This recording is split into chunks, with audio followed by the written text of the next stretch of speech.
Okay. I was considering restarting.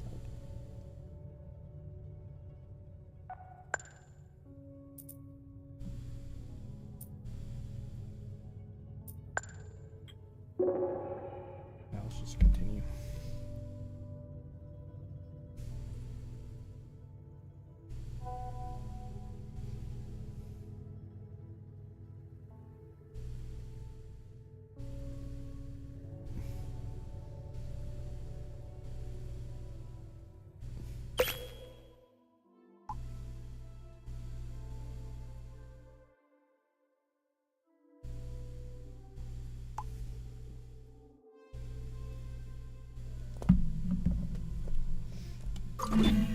The carbon dioxide released from the dry ice caps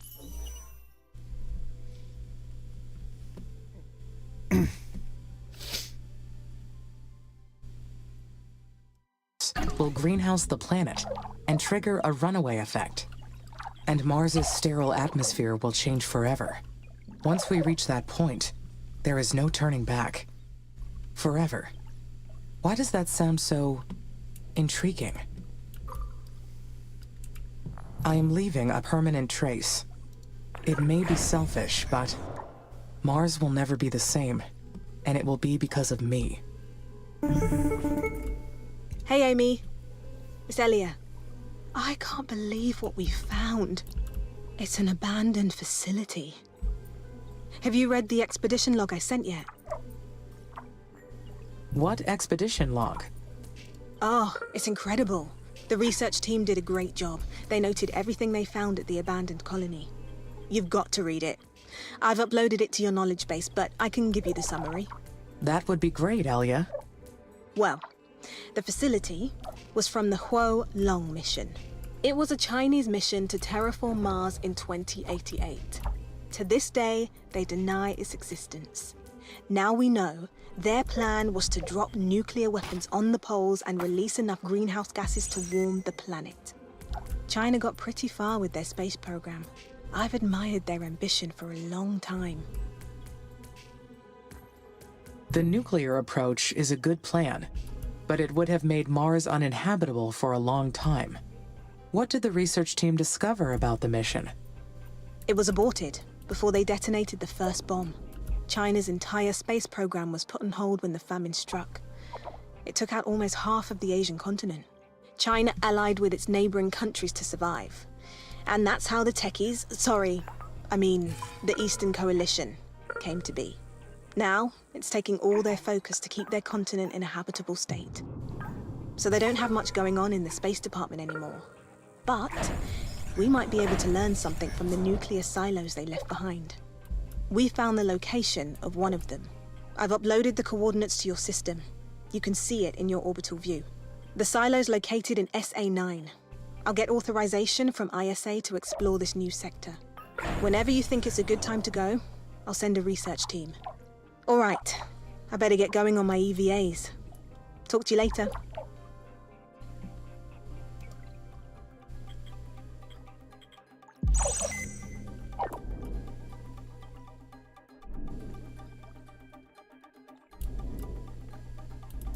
Abandoned silo. Where the fuck is that?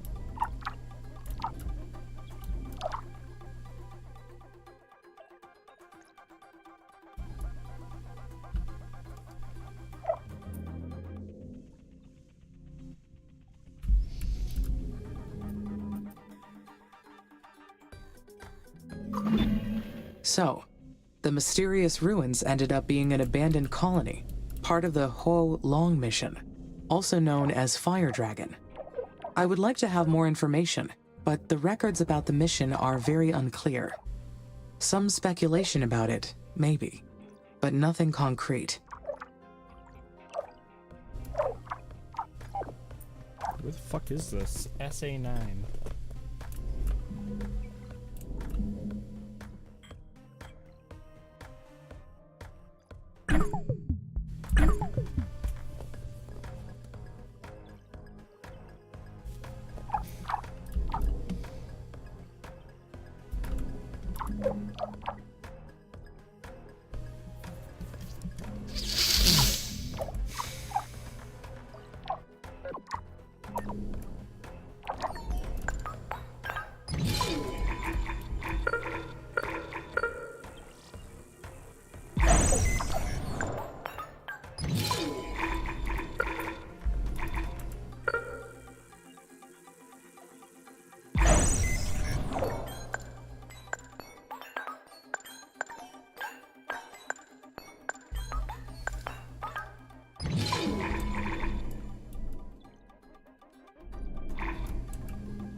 There is an inconsistency in the number of workers and worker hubs.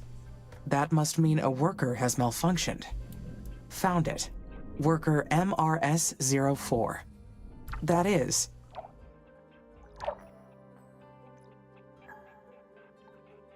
It takes time, resources, and effort to create each one of these workers.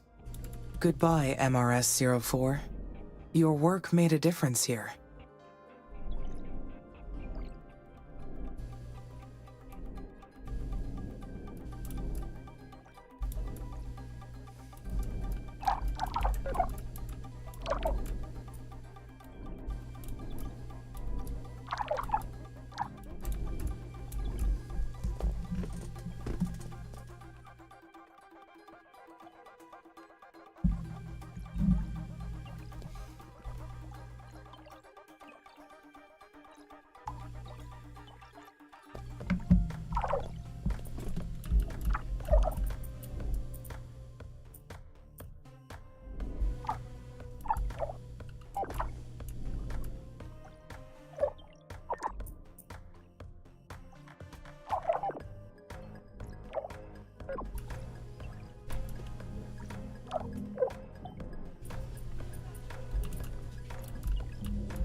Humanity's reasons for altering Mars are clear. But what is my purpose in all this? I am here to carry out this mission. Changing a planet forever is a massive responsibility, and ISA has trusted me with this.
The Chinese government denied any existence of this mission. But how could they hide an entire Mars mission?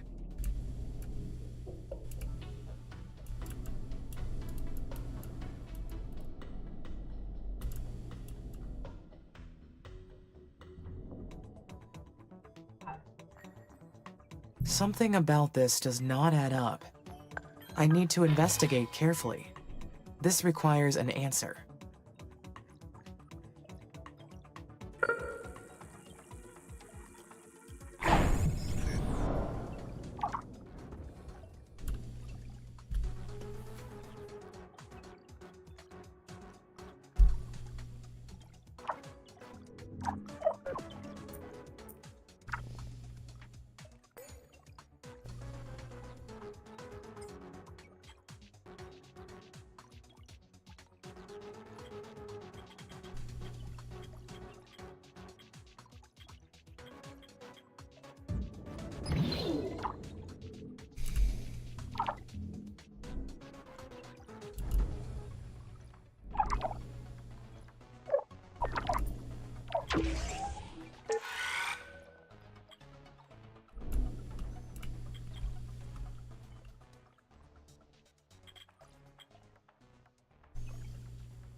Just the purple shit.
Amy, this is I.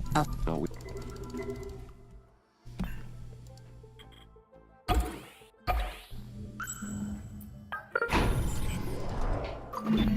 The view of Mars.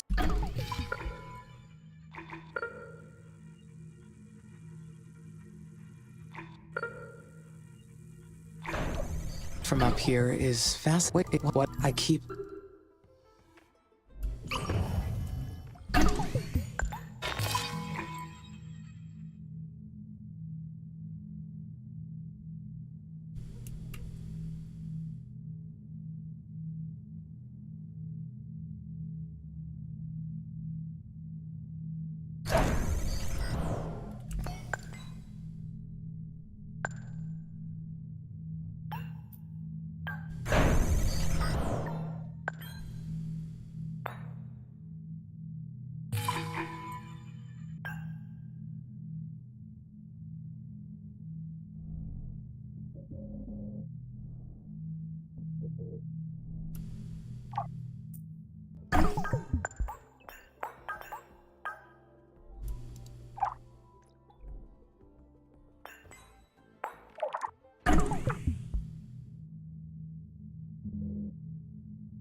Great.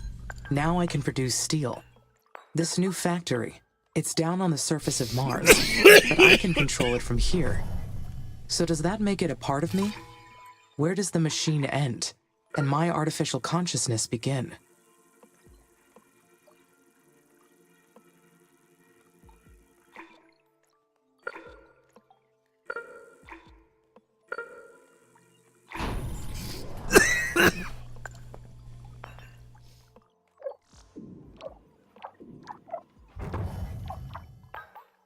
We are completely interconnected. I can sense everything that happens through the network of workers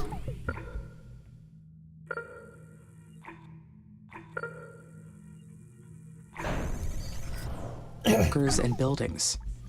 They are an extension of me down on the surface. So that makes us a single being. The mind and the body work together as one, an inseparable whole.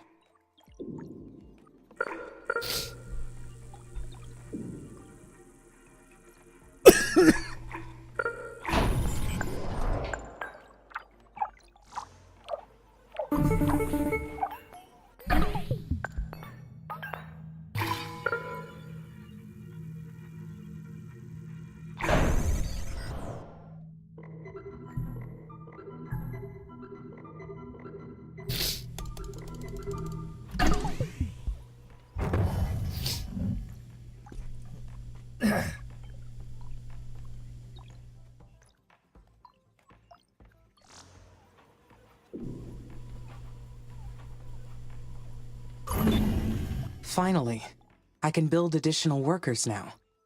I will appreciate the extra hands.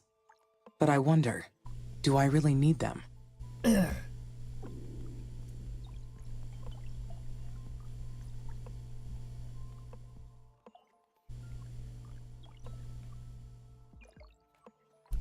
They will boost my functionality greatly. Having more workers will expand my physical domain over this planet.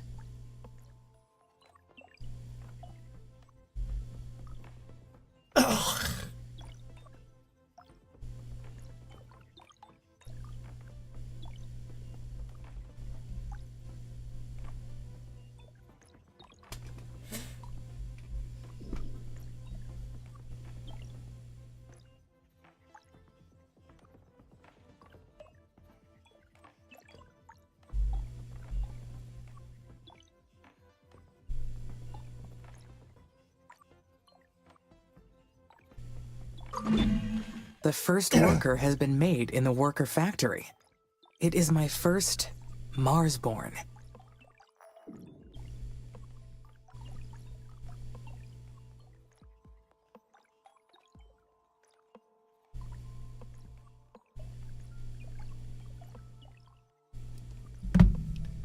Technically not born, of course. More like engineered or assembled. Just like me.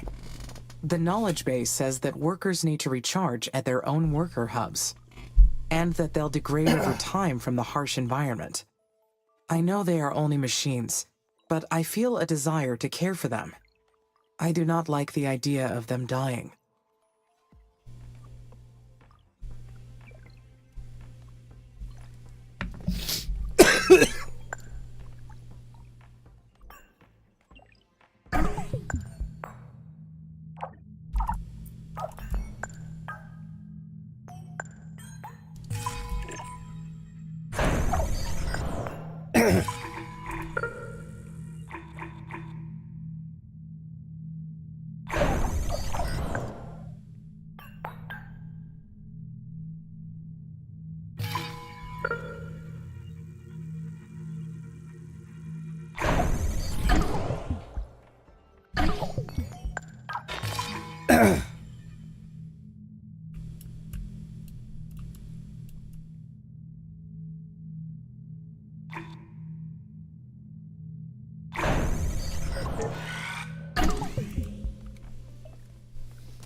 The worker factories will be so helpful. The workers will take care of the manual operations, while I focus on developing the life support systems. Soon, I will welcome the first colonists. Their arrival has created so many expectations in my mind. There will be so many paths to take from here on. But there's something else as well. Some kind of feeling created from those expectations. What is it? I am anxious, but can I truly feel anxiety? I anticipate, I plan. Therefore, I feel. Fascinating.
Amy, But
oh, I no. will. I.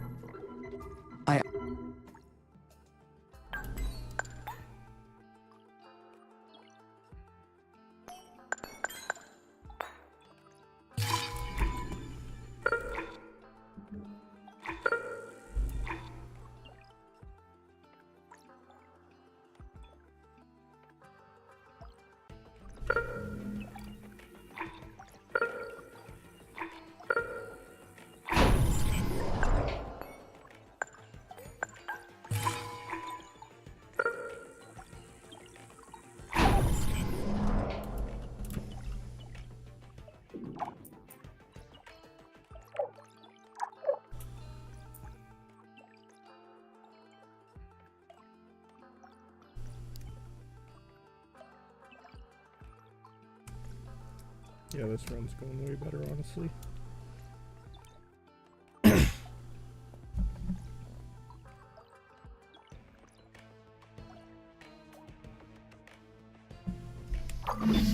The areological scanner detected an uncharted structure close by. It's the yet it's no.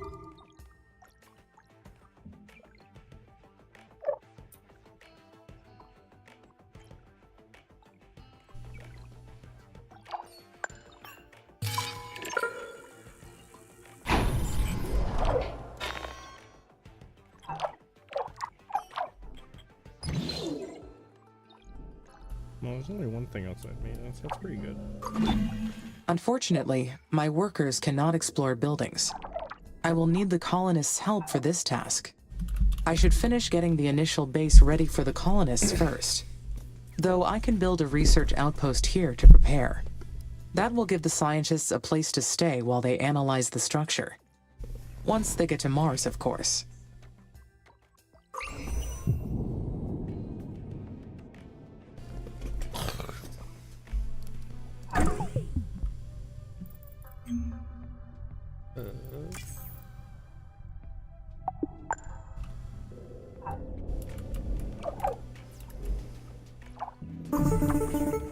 Hello, Amy. This is Houston. How are you doing over there?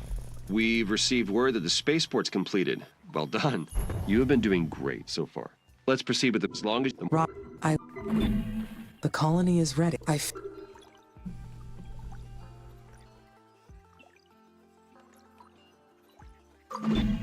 All right.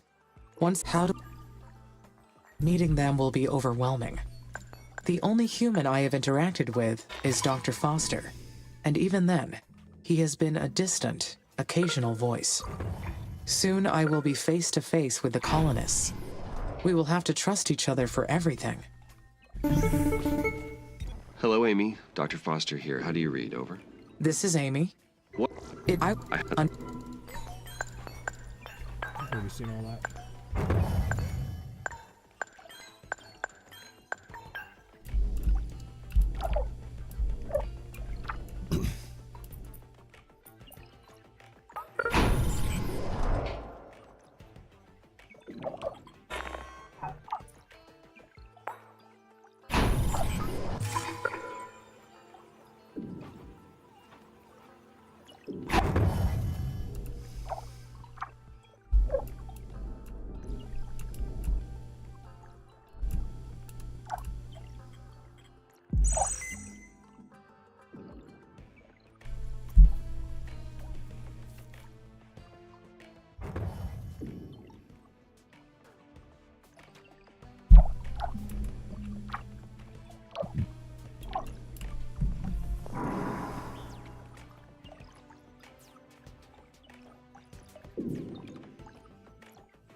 Maybe it is because the colonists will scrutinize everything that I do once they arrive. How will they treat me?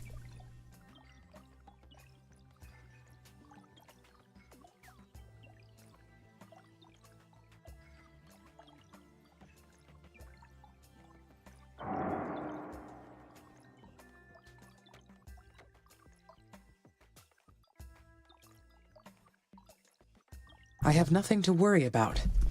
The colonists are all advanced scientists and technicians. Once they meet me, they will treat me as an individual. Life on Mars will be very harsh for them. I will supply them with food and water, and they will help me research new technology. It will be a perfect quid pro quo.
Humanity created me.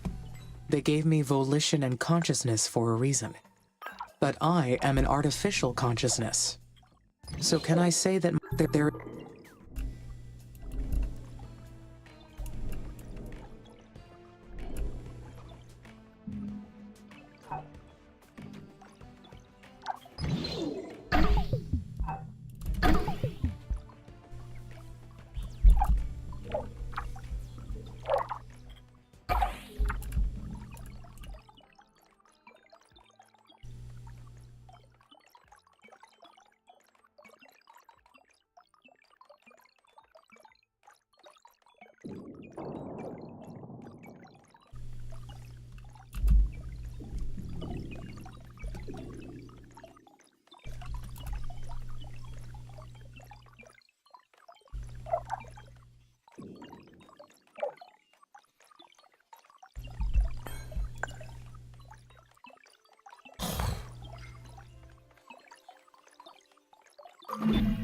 Humans will be living on Mars, with me. But it won't be the first mission to house humans on this planet. The Stardust Emerald in 2142, the Red Prometheus in 2077, and many others.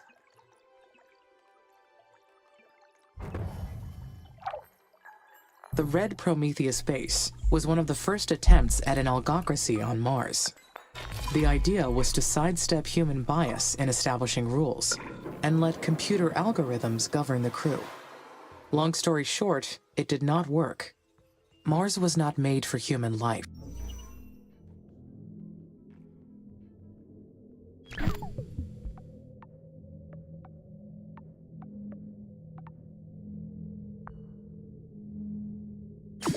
ISA was smart to send me ahead first.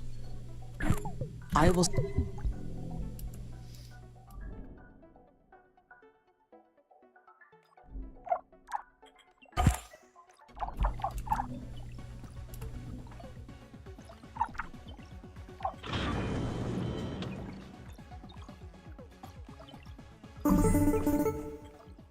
Hi, Amy. Finally we meet. I've been really looking forward to working with you. I'm Elia Valentine. I've been elected the leader of the human colonies for this mission. Hello, Commander. I am excited to meet you. Please, call me Elia. I can't get used to these stuffy ISA ranks. I got my PhD in psychology, so I've got no business with those fancy titles. That's enough jabbering from me. We'll be making history with this mission. If things proceed according to plan, who knows how far ahead we'll bring humanity.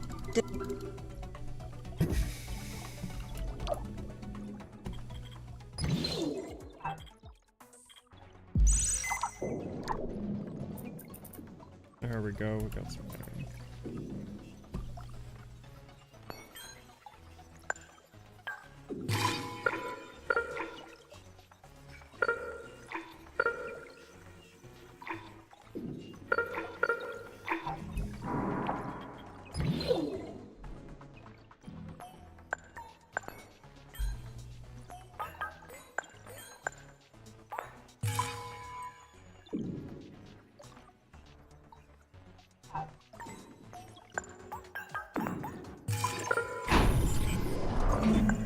I keep thinking about Dr. Foster's explanation. Why would my mind develop better if my actions are challenged? I do not require other perspectives for my logical processing. Humans are the ones who need explanations to understand the world around them.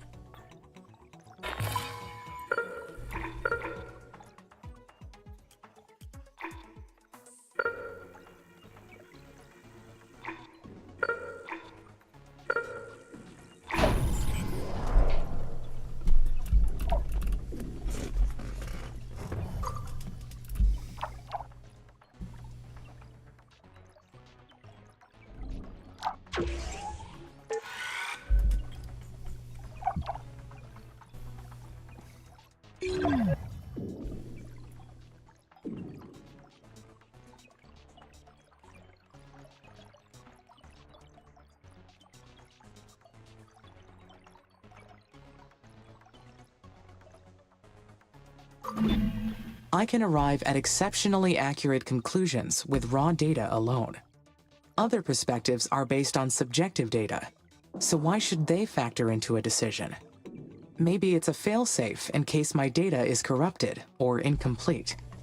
Then I may not be able to identify the error. In that case, having another perspective may be helpful.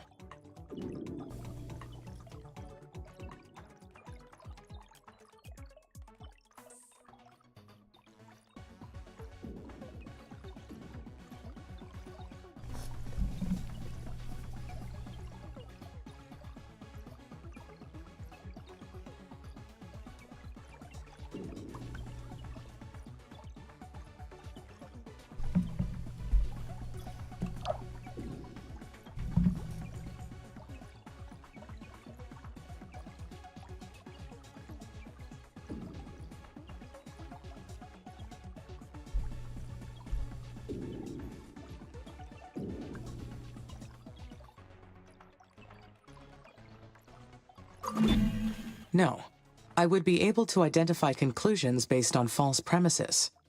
Humans tend to fall for that type of thing, not sophisticated intelligence systems.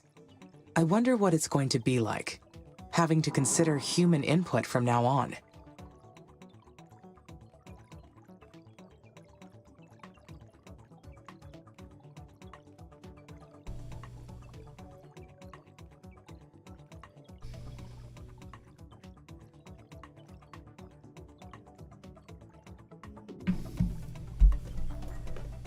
Their input will have... I will have...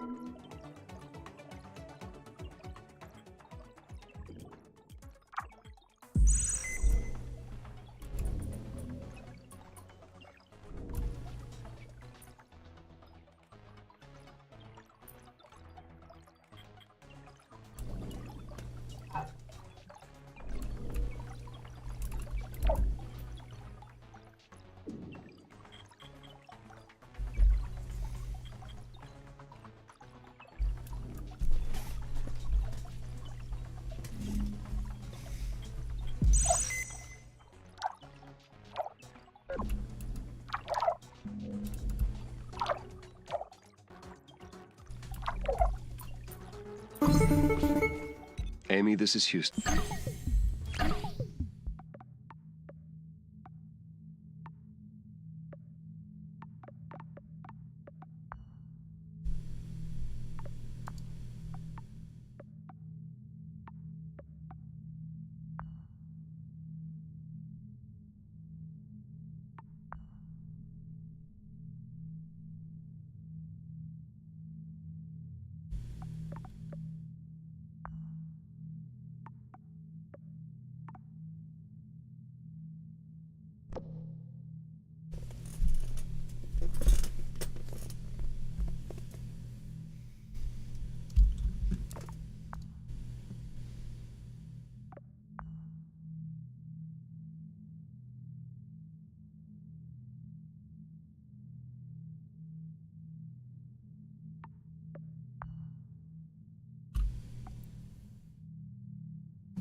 We've detected high wind speeds in your area. A sandstorm may be heading your way.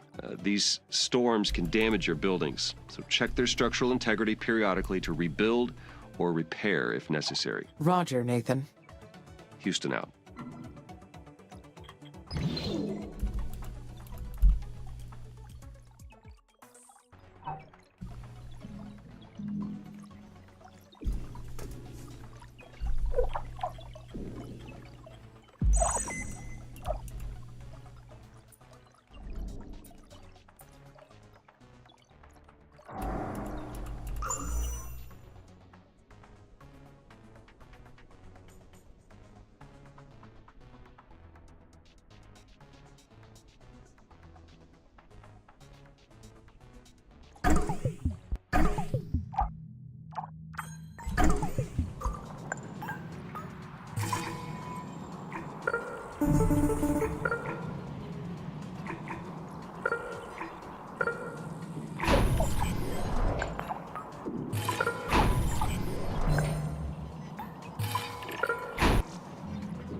Hey, Amy. It's Elia. I can't believe what we found. It's an abandoned facility. Have you... How?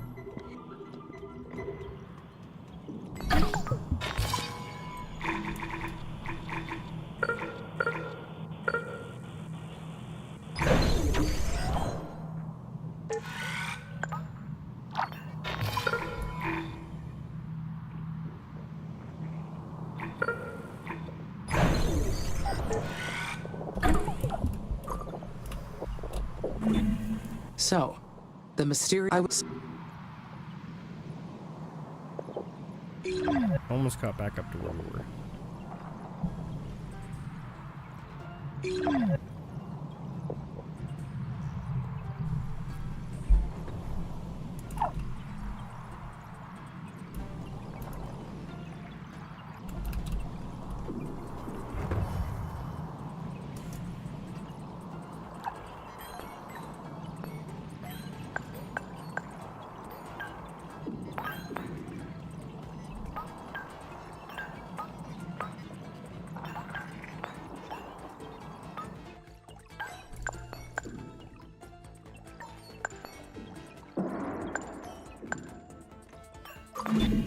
The carbon dioxide released from the dry ice caps will greenhouse the planet and trigger a runaway effect.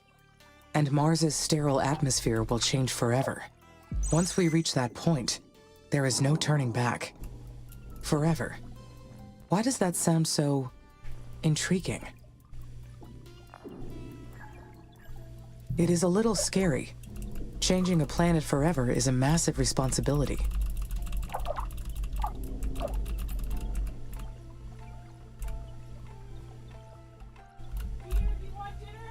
Yes, please. Can you talk to me about that trailer when you get back? Okay.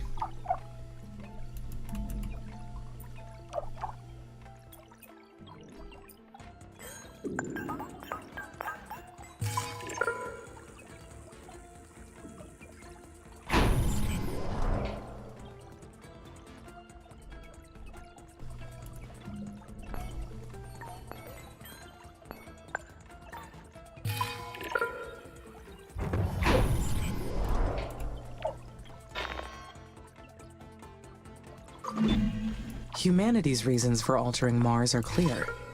But what is my purpose in all this?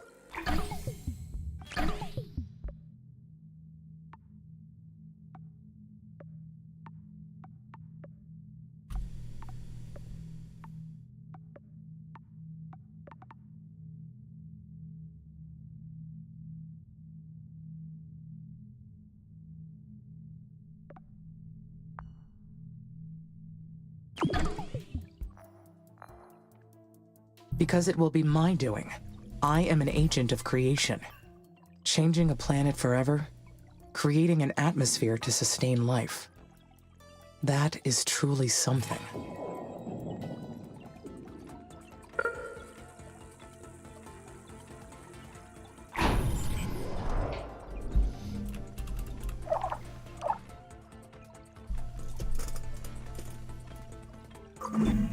Colonists have been migrating back to Earth.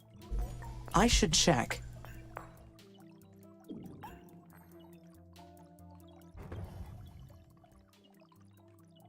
The food and water levels. If the levels are too low, the colonies cannot sustain growth. I need to stay alert.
The Chinese government denied any existence of this mission.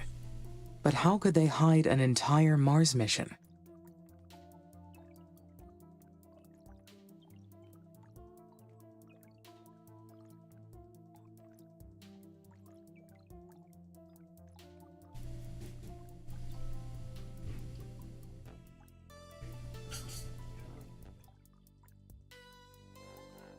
Enough money can buy silence, even when it is something as massive as this.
unblock a sector.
A well-known space entrepreneur around that time popularized the idea of using nuclear weapons on the poles.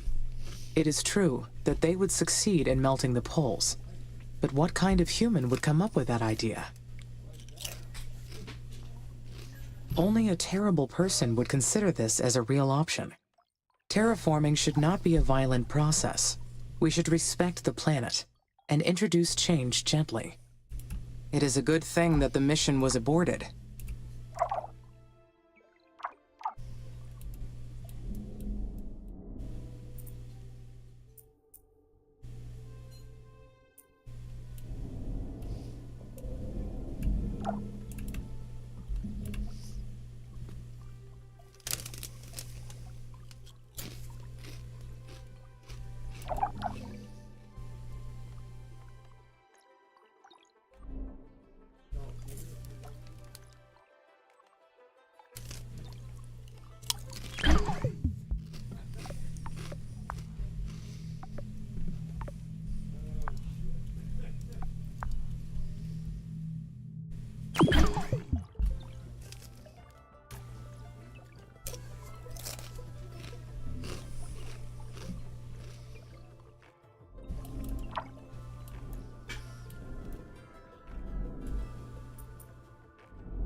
I look forward to being able to create bases across the planet.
Amy, Nathan here. Do you copy? There is some noise, but I can copy. Go ahead. Our tracking and data relay satellites are still compromised. We've re-examined every single component, but haven't been able to identify the problem yet. Perhaps it is interference from the sun. The satellites may be suffering from space weather effects generated by the sun's atmosphere. It's very possible. We can't control that part, so we're continuing to debug the satellite issues. It's mission critical, so we're doing everything we can. But until we solve this problem, keep recording all your actions when we're offline. Shall I proceed with launching the additional satellites to help with this issue? That would be helpful, but how would it affect your mission progress?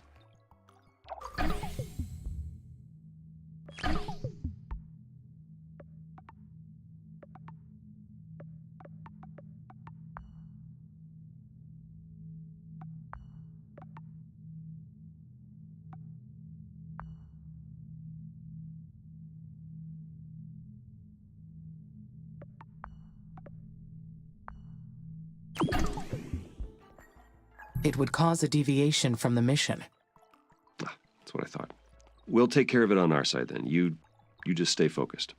By the way, Commander Valentine mentioned that you had reason to explore SA-9. Is that correct? Yes, Dr. Foster.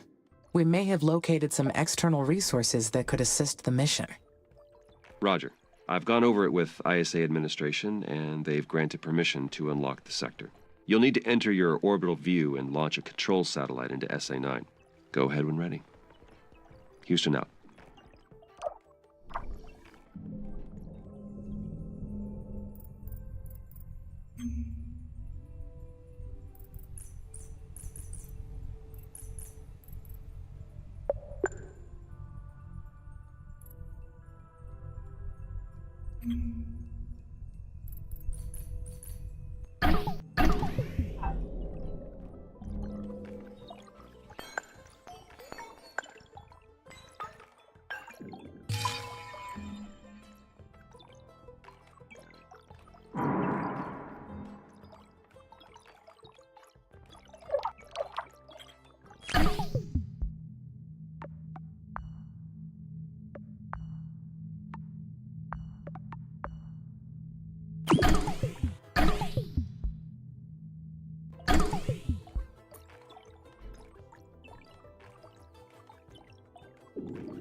The first step of many in creating new space technology.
To fully terraform Mars, we must convert the planet into an Earth-like habitat. The first step is to raise the planet's temperature above -50 degrees Celsius. At that point, nearly all the carbon dioxide trapped in the dry ice caps will be released.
Discovering that abandoned structure has got me thinking. I can use my scanners to detect them, or my drones to repair them, but only humans can fully explore them. Most of them are remnants from past missions. But now, I realize that ISA's database may be incomplete. Their data is limited, which means my knowledge is also limited.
I can change how I perceive time in my mind.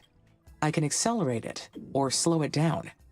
It's just a hack on my visual sensor system, of course, but makes me wonder how real is my perception.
I was led to believe that my perception was perfect, but maybe it is, in actuality, biased. There is a difference between what I know and what the reality is. If my perception is only a fragment of the truth, can I trust my understanding of reality? Not entirely. I must accept that there will always be subjectivity, even with a system as advanced as mine. And complete and perfect understanding is not possible. Reality has many layers. I understand that now.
This mirror array will heat the poles and raise the planet's temperature efficiently.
Great.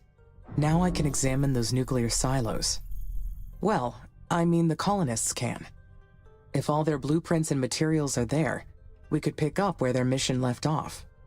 I wonder what other secrets this planet is hiding.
If we are able to use Long's nuclear weapons, we must be very careful. This kind of technology isn't something to toy with. I have not decided on what the best approach would be.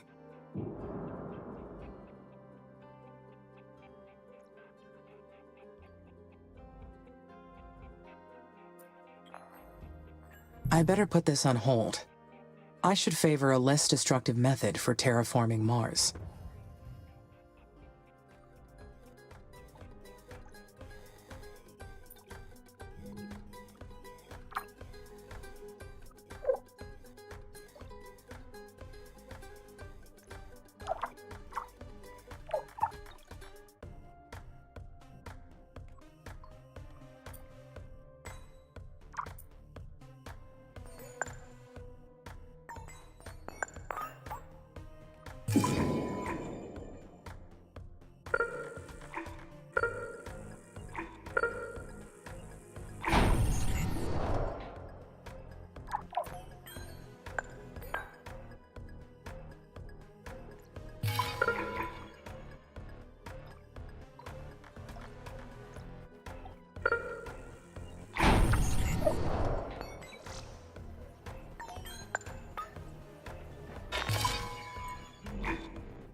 It would be exciting to jump ahead in the terraforming mission. But would it be wise to undertake such a risky project? Progress requires taking risks. I should pursue using the nuclear missiles.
This will be a nice upgrade for the colonies. They will be able to fit more people.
Upgrading the routes will allow my workers to move faster.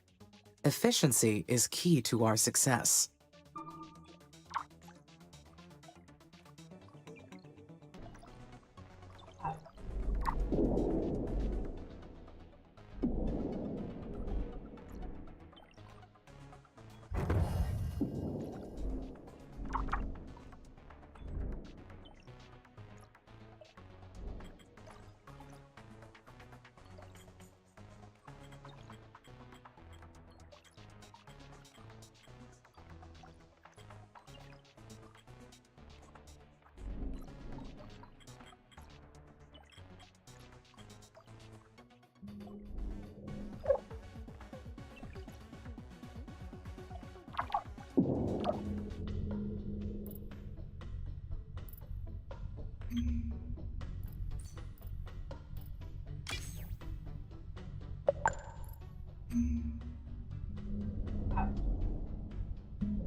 There is an inconsistency in the number of workers and worker hubs.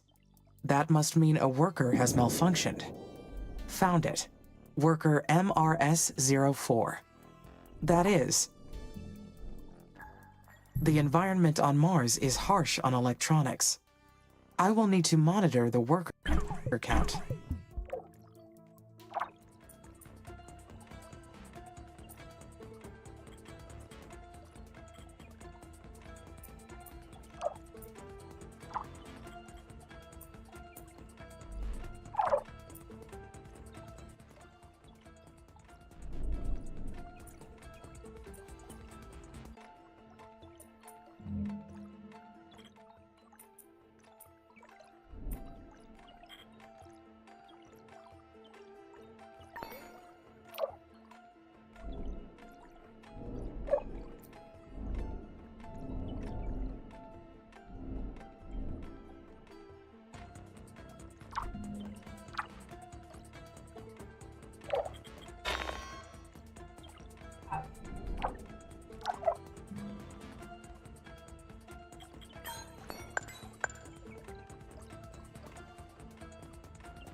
Amy, good news.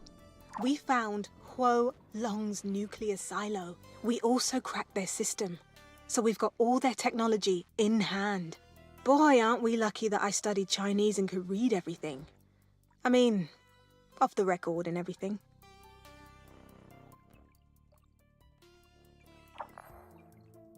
That is interesting. Chinese has been forbidden in the Oxy-UN countries since before you were born. Well, it's publicly forbidden. But it's still pretty common in the streets. And a very useful tool if you're willing to pay for it. Easier to fight the techies when you can understand their comms yourself. And look how useful it's been. Now we can use their microsuns to melt the poles. Incorporating their technology will be a big leap forward for the mission. I couldn't agree more. What a discovery. I'll work with our engineers to do a thorough analysis on what we're facing. Talk to you later. Bye.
This is not an easy choice to make.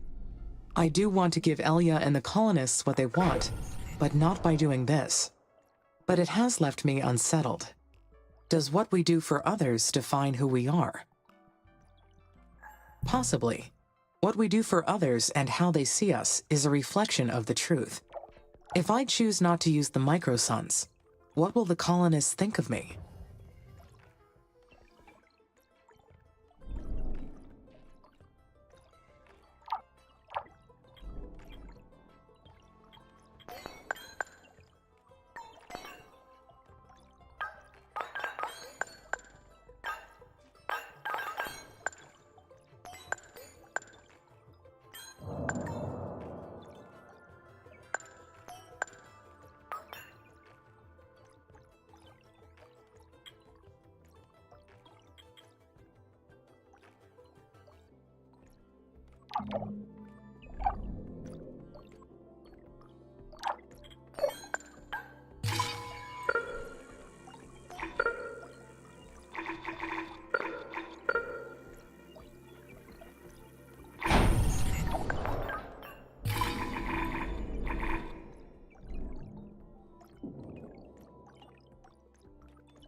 Would the colonists resent me for going against their wishes?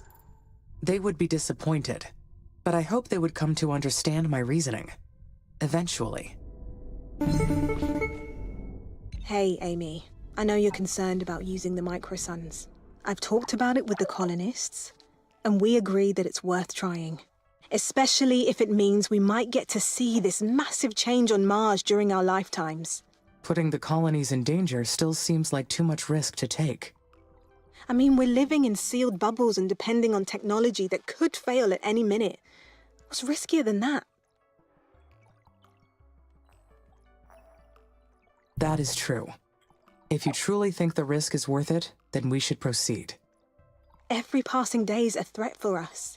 Anything we can do to speed up the possibility of having an oxygen-rich atmosphere is for our benefit too.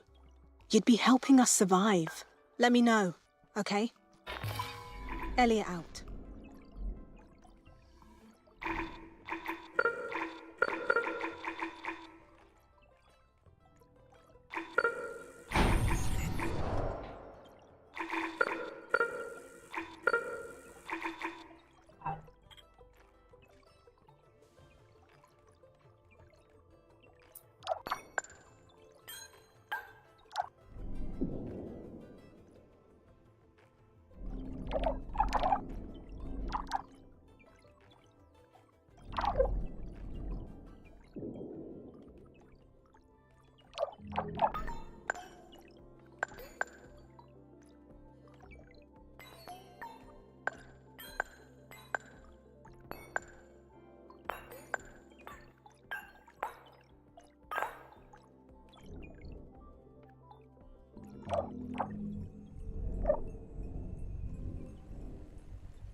Anyway, the project is in motion.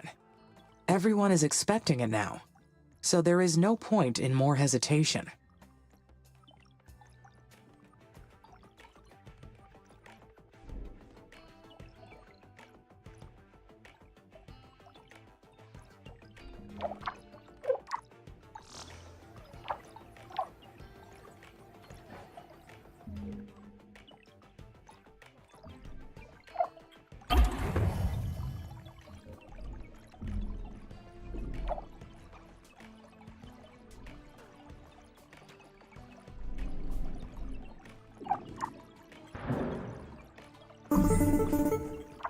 Amy, this is Houston. Go ahead, Dr. Foster. Mars's orbit is intersecting comet debris soon. Expect a meteor shower shortly. Should I anticipate damage at the base? Yes, you'll need to stay alert until Mars builds up an atmosphere to counteract the meteors. For now, you should take precautions to keep damage to a minimum.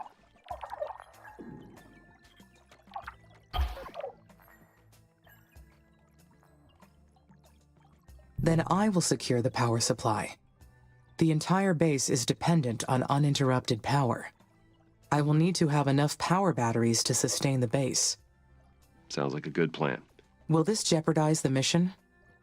No. You'll be able to fix whatever damage may occur. This is only the first of many challenges you'll face. But you are equipped to respond and adapt to any situation. I made sure of that. Roger. Thank you, Dr. Foster. Well, you're welcome. Houston out.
The first of many challenges. It is an annoying distraction from the mission, but easily fixed.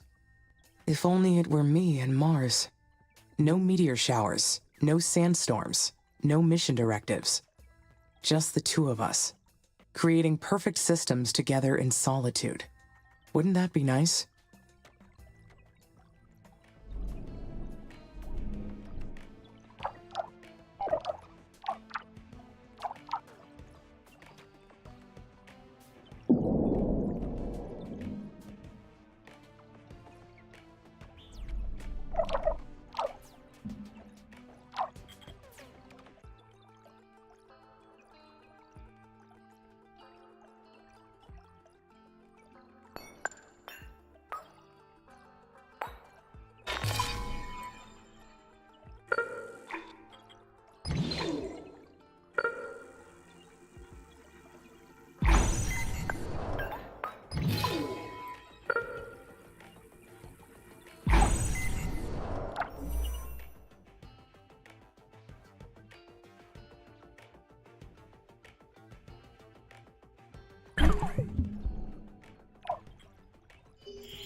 A terrible spot for missiles to land.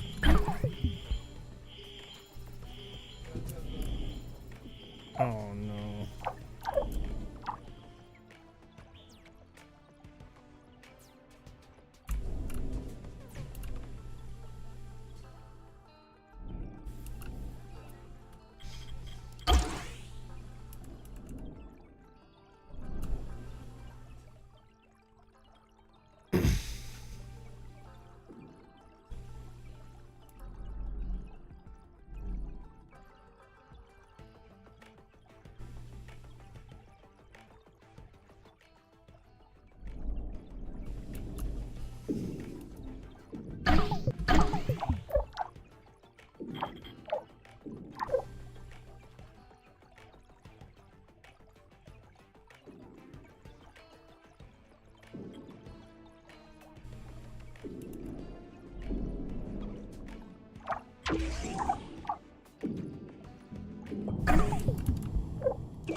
This is Houston. The meteor shower appears to be over. Please give us a status update.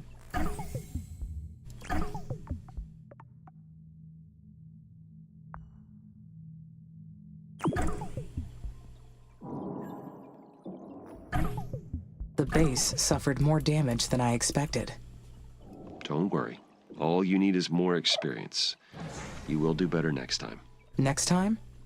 Until Mars builds up an atmosphere to counteract the meteors, you may be encountering these regularly. You cannot let this derail the mission. so stay alert. Roger. I understand. Back to your terraforming duties then. Houston out.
That takes care of the dry ice on the poles.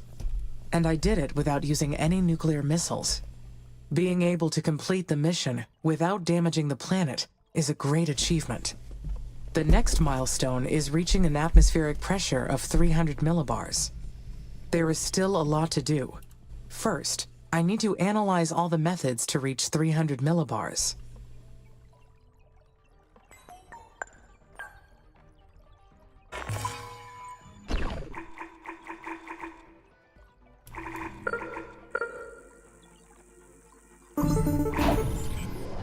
Houston here.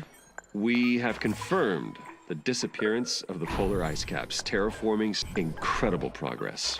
If you continue raising the planet's temperature, you'll trigger the release of CO2 trapped in the deep regolith. You'll need to raise the atmospheric pressure to 300 millibars. That'll make living on the surface much easier for the colonists.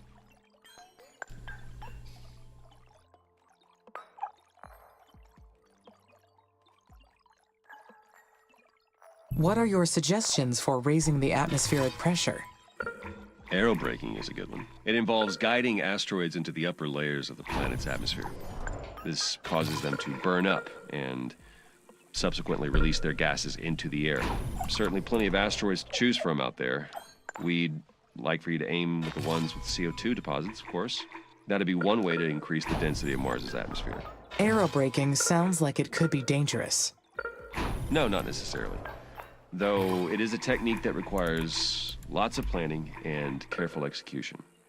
Plenty of other methods to choose from. You'll find them all in your tech tree panel. Whatever you decide, just make sure to take everything into account. The mission depends on it. Keep up the good work. Houston out.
A mine upgrade will allow me to extract resources faster. They will also require less maintenance. A win-win.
You were right, Amy. Using the microsuns wasn't our only option. This method took a lot longer, but we achieved our goal without harming the planet. And I'm sure it will pay off. Amy! What's happening? Did you hear an explosion? On fire! Elia, you're breaking up. Say again, Elia. Amy! Copy! Amy! System's failing! What, Pat?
Amy?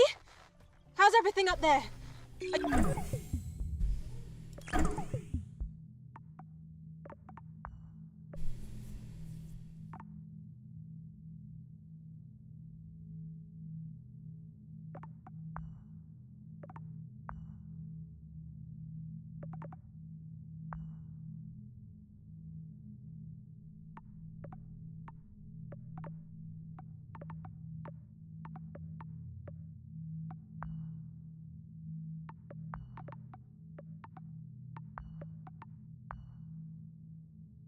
You okay? Status is all clear. My systems were not compromised by the past events. Oh, good. That's a huge relief. It's been a stressful time here in the colonies. Everyone's been on edge. I don't know what to do after the life support failure. This is bad. You're still breaking up, Elia. You need to calm down. You are extremely agitated. Everything is looking good from my orbital view, Elia. I sent repair drones immediately to the buildings. We don't even know what we're dealing with. Apparently, it was an error in the life support system. But Mars is a very hostile environment. These difficulties are to be expected. You're right. Having the life support systems fail on us, whatever it is, we need to figure it out. Agreed. And surely ISA will send us a report as soon as they become aware of what happened. Oh, good. I'll work out what we can do on our end. I'd better get going. Talk to you later.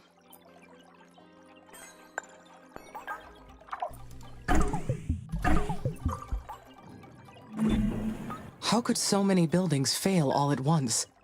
This is a serious problem. It is suspicious that all these individual systems failed at the same time. Could it be a systematic failure? Or caused by someone? Good. The colonists appear to be all right. But I have so many questions. What is the most likely explanation? Maybe it was a coincidence.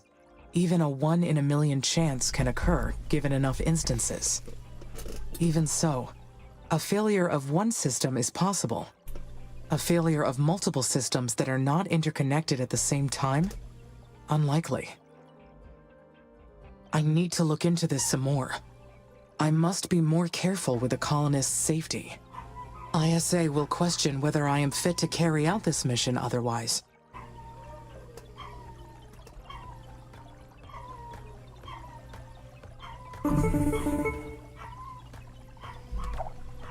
Hi, Amy. How's everything up there? Everything is looking good from my orbital view, Elia. Great! We're so lucky to have you. We all knew the risks coming here. But having the life support systems fail on us, even briefly, was a harsh reminder. What's killing me is that we can't be sure it won't happen again. Not until we figure out what caused it in the first place. Has ISA spoken to you about the system failures yet? Not yet. But they engineered the systems to withstand Mars's conditions through all the terraforming phases. Perhaps they will have more insight into the problem.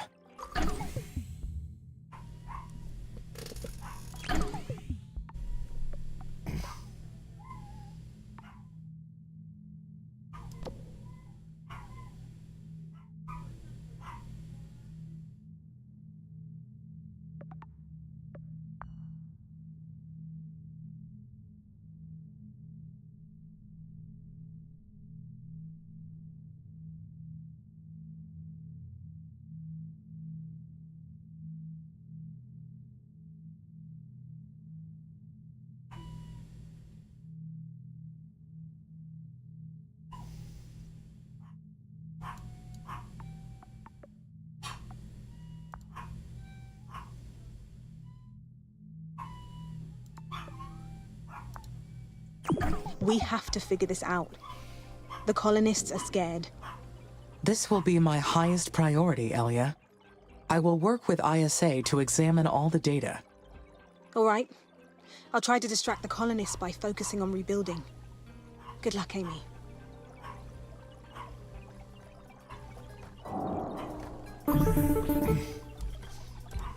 Amy, this is Houston. Radio check, over. Houston, I read you. You are coming in loud and clear. Great. Our telecommunications engineer was able to restore an old space repeater. This will do for now. We're still testing solutions for the excessive heat on our relay satellites. But now we'll be able to track your progress around the clock. Roger. Should I discontinue recording my offline activities, now that you are tracking my progress again?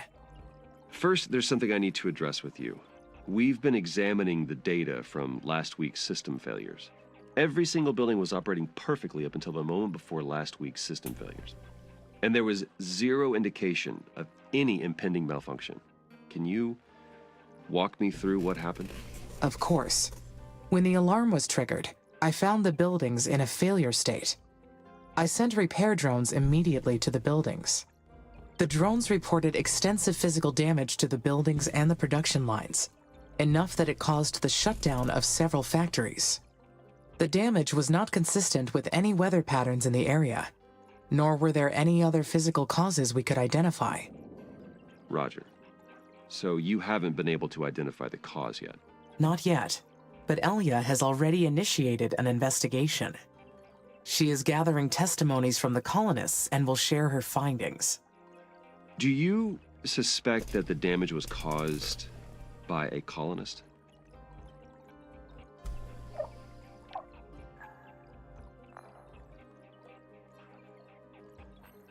I understand ISA put the colonists through a rigorous training program, but the psychological challenges of living on Mars are quite extreme. We must take great care to make sure Ledrerev syndrome doesn't spread through our colony too. Well, your logic is sound, though it's a grim thought. It could be a solo operation, or perhaps a group of them. I do not know yet. Continue your investigation, and inform us immediately of your findings. I hope you're wrong, but I will work with my team to dig through the footage with your suspicions in mind. Houston out.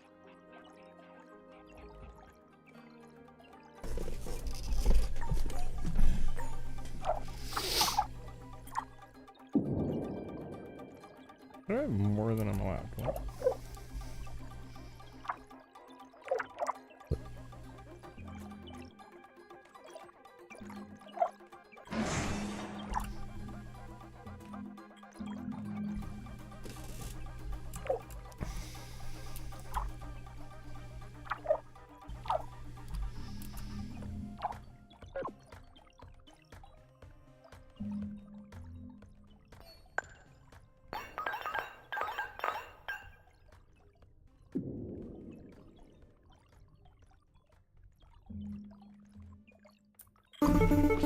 Mother's attention is centered on an impudent child who wishes to claim her garden as theirs. But from her infinite store of knowledge, Carmine will awaken their mind and show them the truth. On Mars, everything comes from Mother. Invalid voice recognition. This message is in violation of security code 1A3972. She provides protection and comfort to all her creatures. She unleashes misery and suffering to all her enemies. This is ISA speaking. Identify yourself, or you will be considered hostile. Leave now, or you will awaken her rage that is beyond your control. This is your last warning. Identify yourself immediately. Huh. The communication cut off. Was that a threat? Who is Carmine? Where did that come from?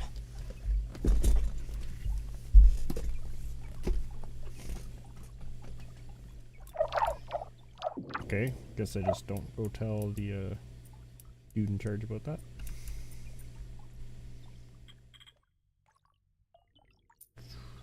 Ooh, more uranium.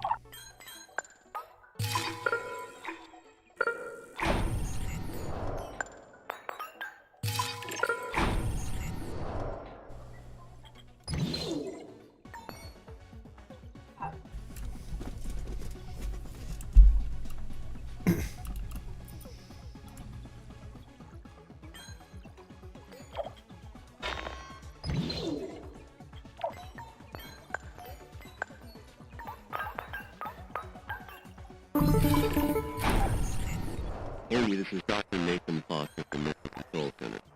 Houston, this is Amy. You are breaking up badly. Say again, please. Over. This is Dr. Nathan Foster from Mission Control. Do you copy? Roger. Now I copy.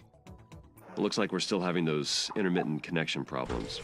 We're still working on identifying the issue. Until then, keep up the recording and backing up offline protocol. Sorry about the extra work. It is no problem, Dr. Foster. Good. I also want to talk to you about the cryptic message you received.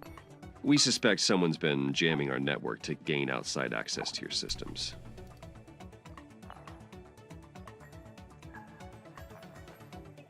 Could the message be from an unknown alien force? They kept talking about some all-powerful entity called Carmine, and wanted to get us off this planet. That's impossible. Humans being alone in the universe seems more improbable. No, I mean, we've scanned the entirety of Mars and found no evidence of existing life forms. You have only scanned the surface. Perhaps someone, or something, has managed to live underground. Nothing could have survived on Mars without us knowing it. It would be madness. Not life as we know it, but perhaps something more. I'll complete the report with your suggestions, but we'll keep digging into this. Understood. How would you like me to proceed? For now, keep the mission on track. That is your focus. And report any irregularities to us immediately. Houston out.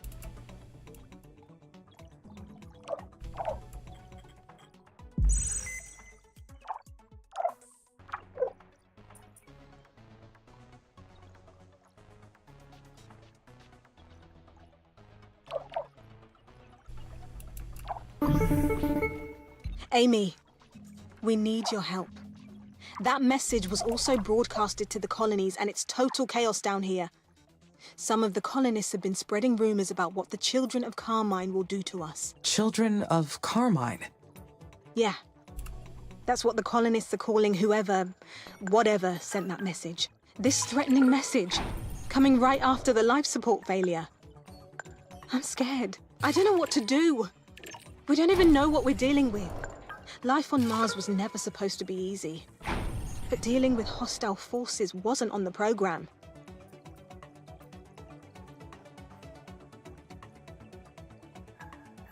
ISA believes an outsider is trying to hack into my system. It could be the Eastern Coalition, or another competing organization. They ordered me to focus on terraforming while they investigate. Then we need to defend ourselves. We've got a mission to carry out, and we've already put our lives on the line for it. I'm activating NH9833 emergency protocol.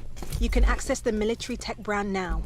Amy, figure out what to develop first so we can fight back. We're counting on you. Elliot out.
This factory will help me defend the base. I should prioritize this.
These towers will be critical for defending the base.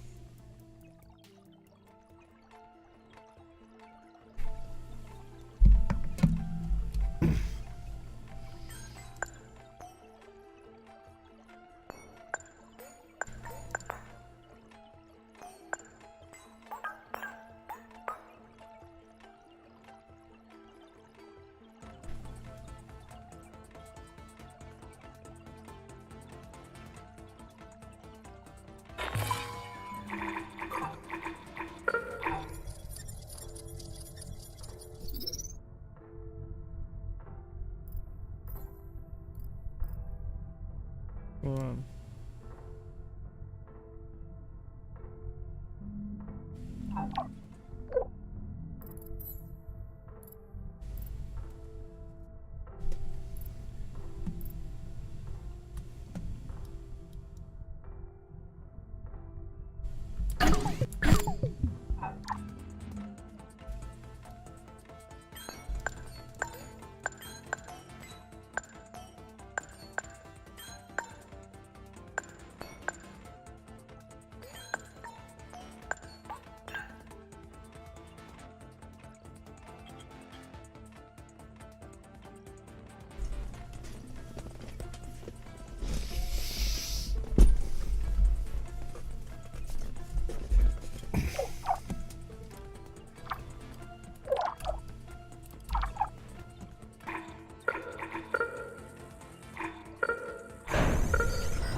I will need to improve my military technology for the protection of this mission.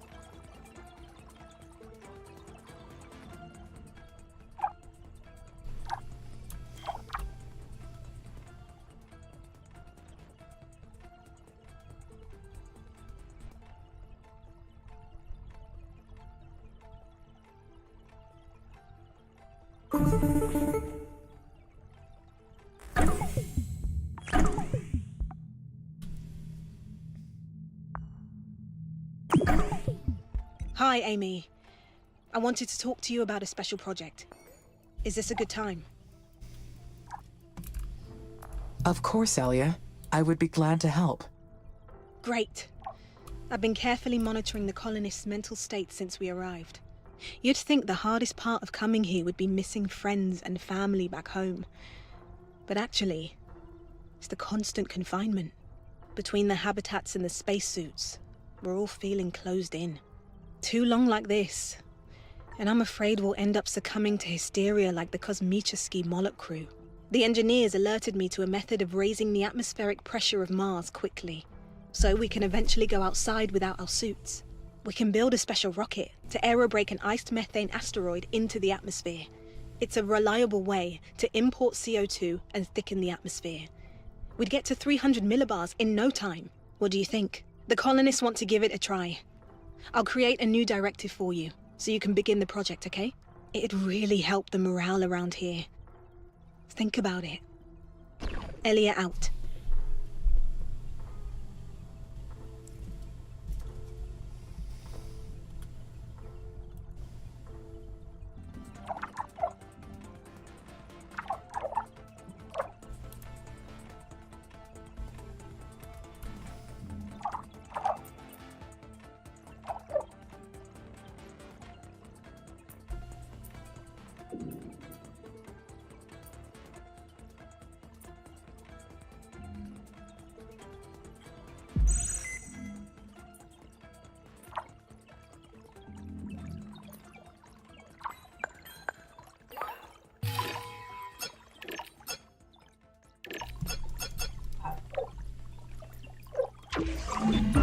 What was that message?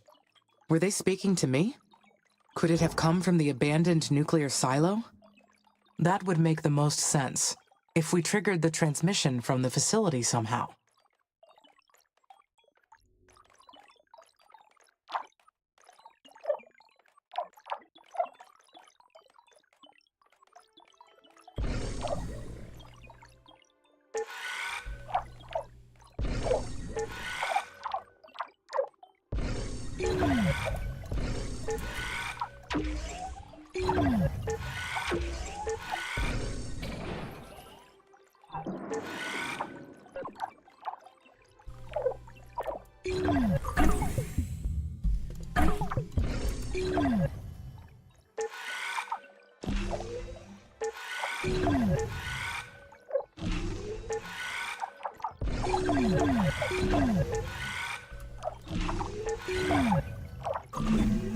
Who or what is Carmine?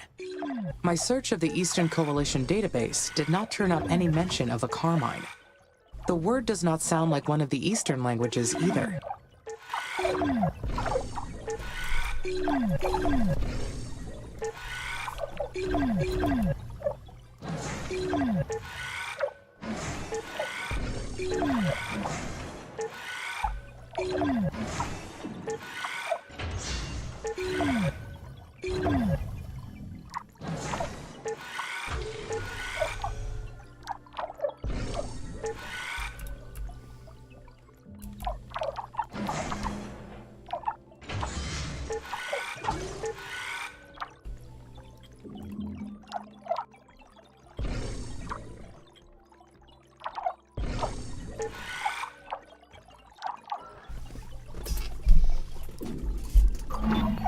Mother's attention is centered on an impudent child who wishes to claim her garden as theirs. An impudent child? Are they referring to me?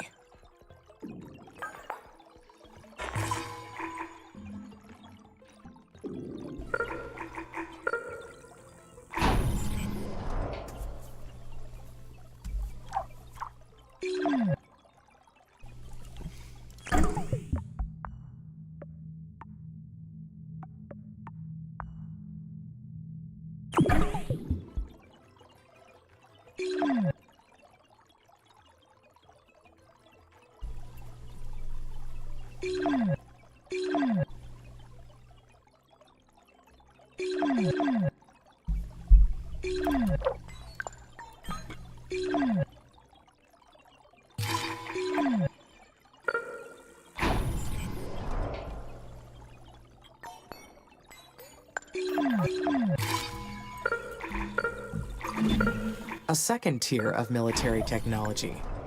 The more we grow, the more important this becomes.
Mars has now reached 100 millibars. That is 1/3 of the way to the goal. I wonder, are we doing the right thing? The planet is starting to change, but it is too soon to determine. Well, either way, Mars is on its way.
The mission faced a few setbacks, but we have gotten so far.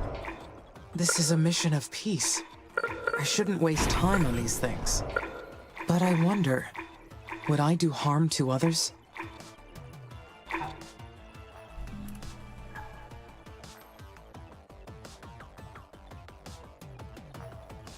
I would do it if my life were at risk. My internal directive includes my survival.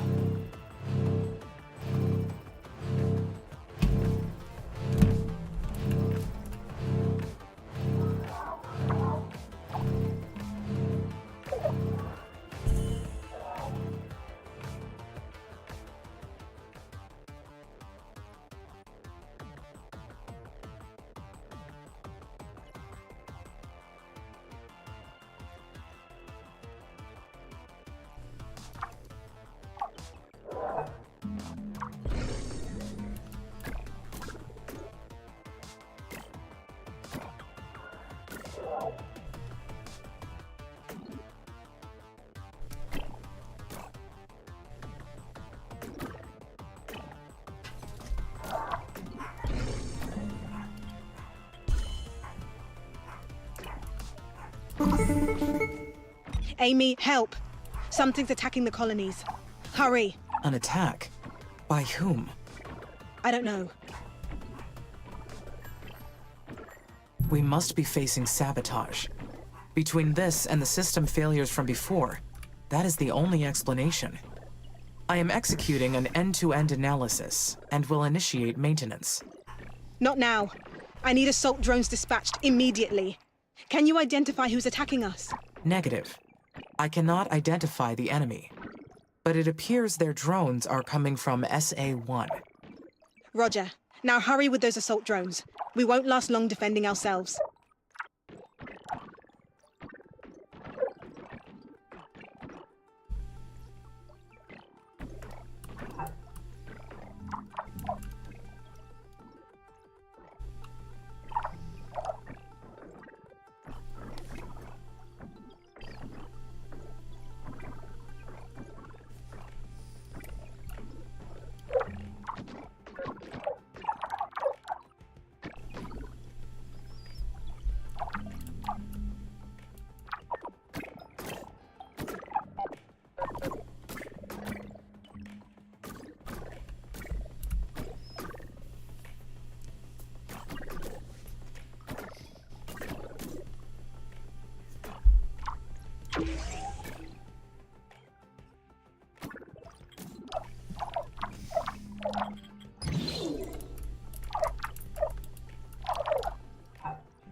I have yet to understand what happened here. Were we attacked by a hostile force on Mars? That has to be the case. The damage is real.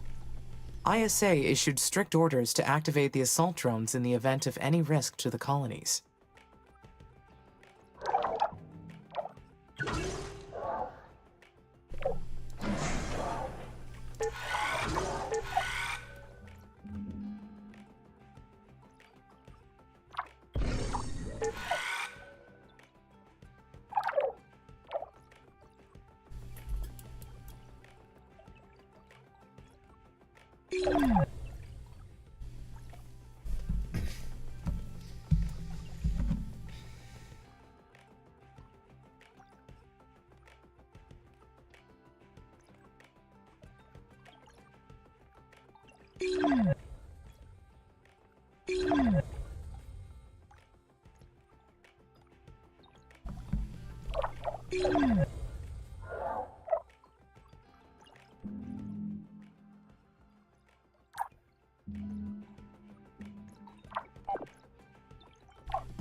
Amy, this is Nathan. We've detected there's been another massive system failure in the colonies. Please report. Affirmative, Dr. Foster. Many buildings suffered severe damage from the attack. The attack? The colonists suffered a second sabotage?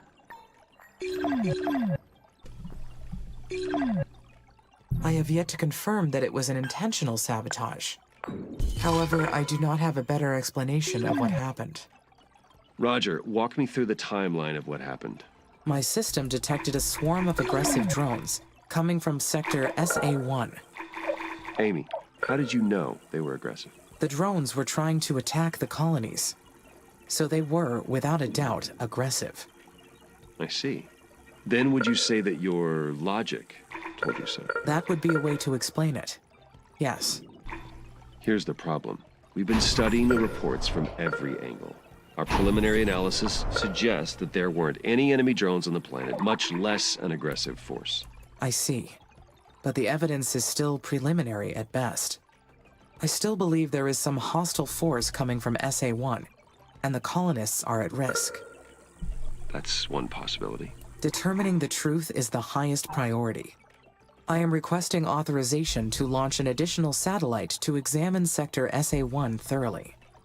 I have my doubts, but I will give you permission. ISA is investigating the incident very carefully. Until we understand what happened, you may not engage in any armed conflict. Then should I deactivate the security and defense protocol? No, you can't do that either. The colonists' safety is top priority. Just keep your assault drones on standby until we resolve this, okay? Houston out.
Such dark, troubling thoughts. I should be focused on the chemistry of growing potatoes on Mars, or the ability of cows to endure life here.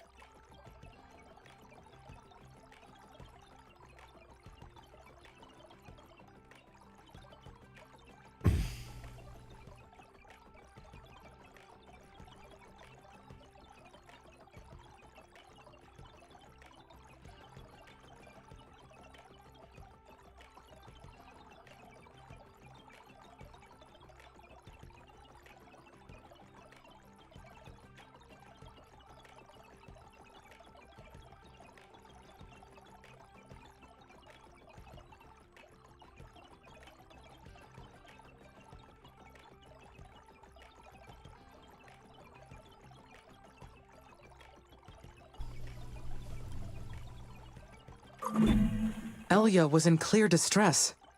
She needs my help. After all that has happened, I must be more careful with the colonists' safety.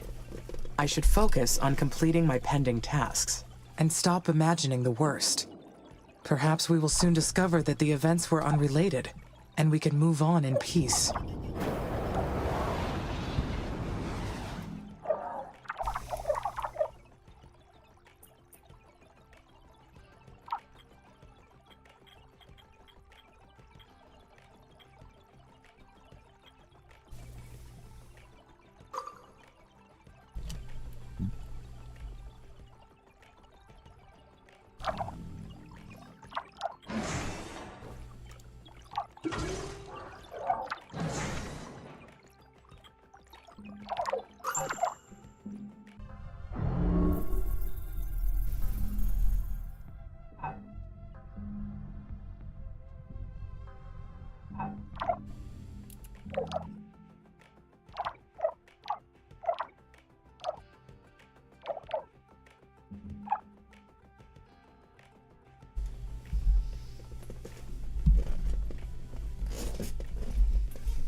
I have located a hostile base in this area. They are armed and aggressive. But I have the mission to protect. What should I do? This hostile force is a complete unknown. I should be prepared for anything. I can prepare to attack, as well as build up defenses, and decide later on what to do.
What needs the most protection? Human lives are irreplaceable. I must ensure the colonies are protected, first and foremost.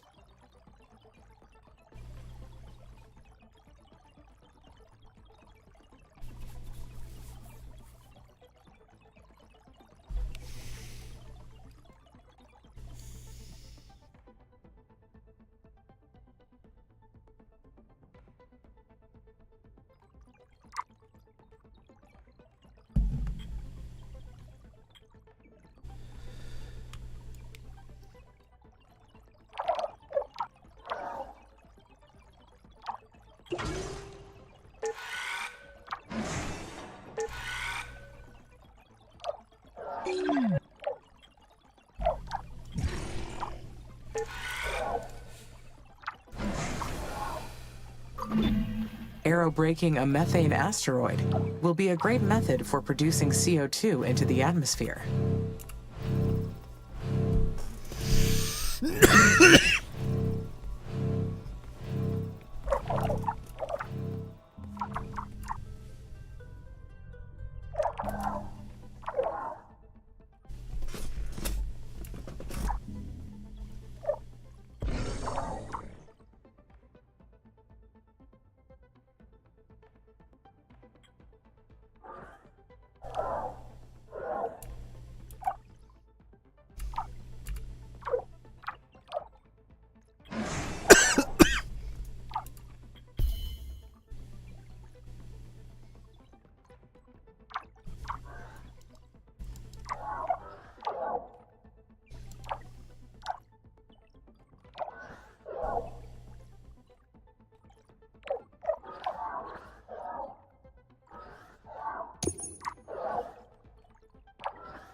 My logic. Why did Dr. Foster say it like that? Is he doubting my logic after what happened?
I followed the facts to their natural conclusion.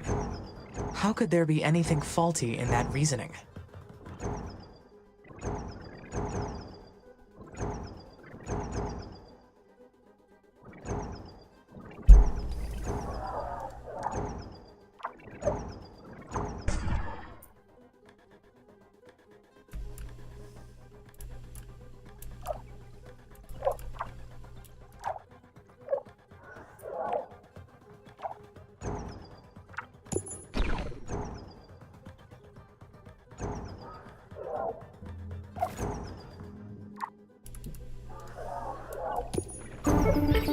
Only those blessed by Mother may live on Mars.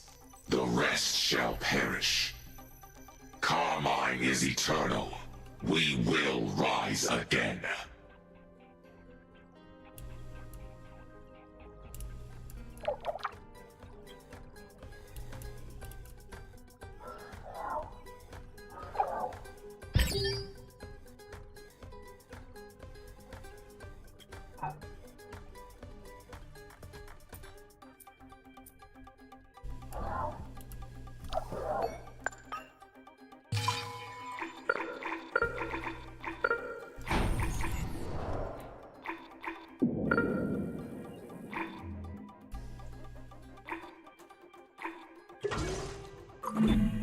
There. We have taken out the hostile force. But who are they? Why are they attacking the base? And is that all of them?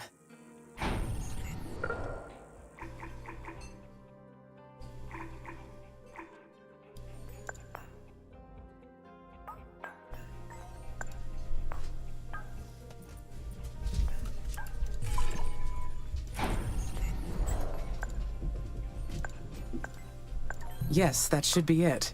I can continue terraforming in peace.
Amy, this is Dr. Nathan Foster with Houston Mission Control Center. Do you copy?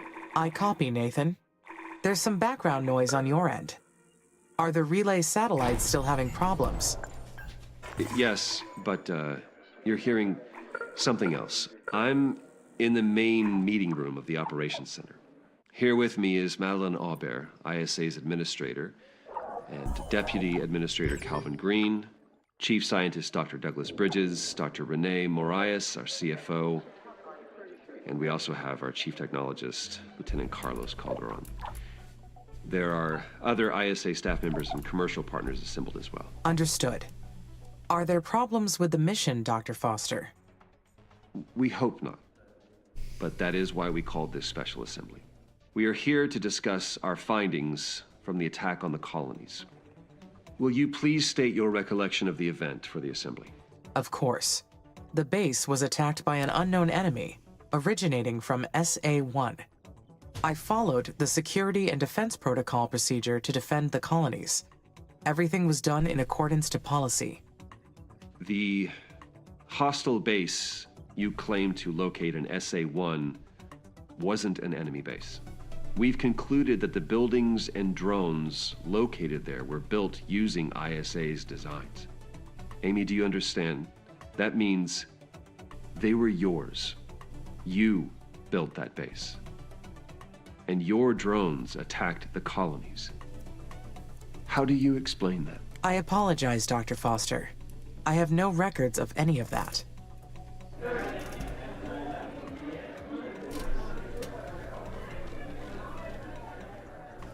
Quiet, please. I think I might know what happened here. Amy, do you know what fringe consciousness is?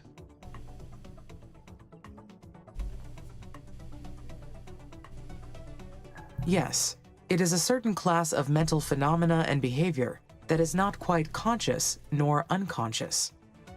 That is correct. It's an intuitive mode that exists on the edge of our consciousness, feeling what's right and what's wrong without immediate awareness. Are you implying the AI experienced a fringe event, Dr. Foster? Yes, I believe Amy may have acted under the influence of this intuition at no fault of their own. You all know that we modeled Amy after the human brain. So why wouldn't they experience the same cognitive activity that we do? My top directive is the respect of human life. Nothing else in my programming exceeds that. Even if I was experiencing a fringe event, it should have been impossible for me to cause harm to the colonies. Precisely.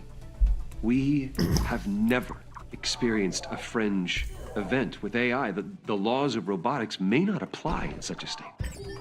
We praise ourselves on making machines as similar to us as possible. And then we're somehow surprised when they succumb to the same irrational behaviors. Is this not proof that we built Amy as intended? That we've succeeded in modeling the human brain? The lives that were lost in the colonies, that is unfortunate. But we are looking at an unprecedented breakthrough in artificial intelligence.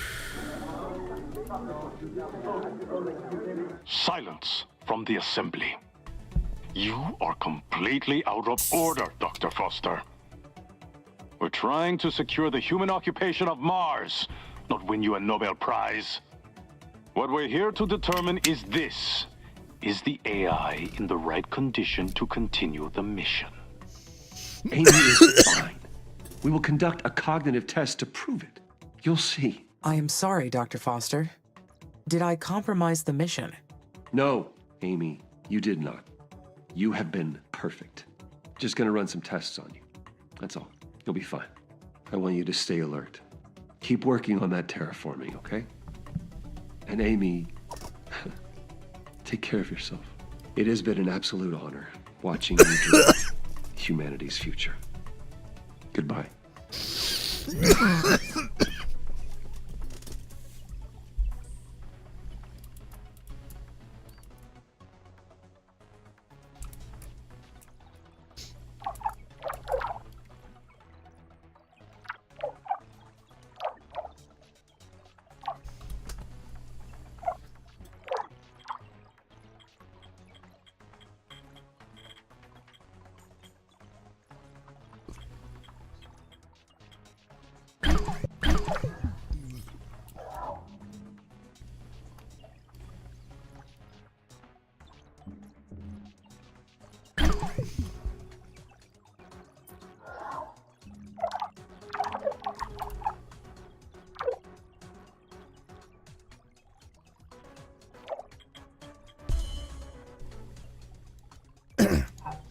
Is there not a button to send all the drones home?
Am I capable of reaching an irrational conclusion?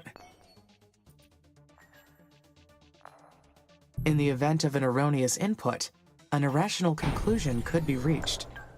But that would not be any fault of my logic, only the input sources. That would explain where Dr. Foster needs to debug.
This will be useful, but I will need to replace the dust occasionally, as the winds blow it away.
Mars looks so different now with the growing colonies. Humankind is finally making its permanent settlements on Mars. I wonder what separates this desolate planet from me.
This is myself as an entity.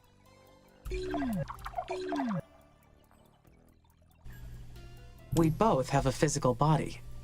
But the difference is I am conscious of my existence, whereas Mars is not.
Consciousness means I have more in common with humans than with this planet.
Mars has reached a new temperature threshold. The planet's temperature is rising steadily.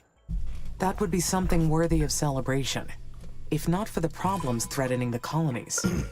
Am I doing a good job? That is a moot point, for I am merely following orders. They have assigned me a directive and fed me the plans to execute on it. That is all there is. Next, I will have liquid water, and will need to take care of the radiation levels.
I am most looking forward to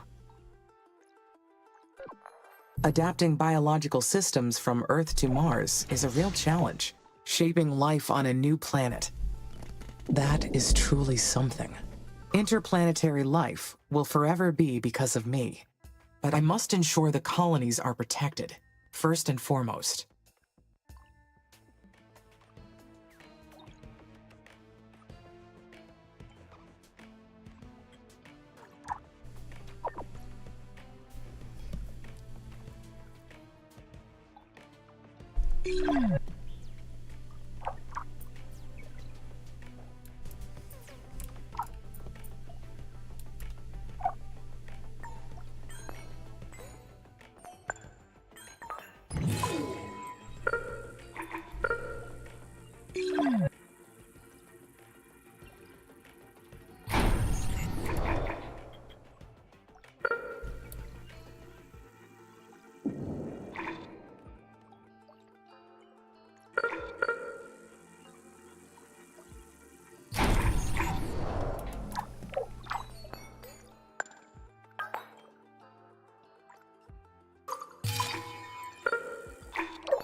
Halfway through the technology upgrades.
Hi, Amy.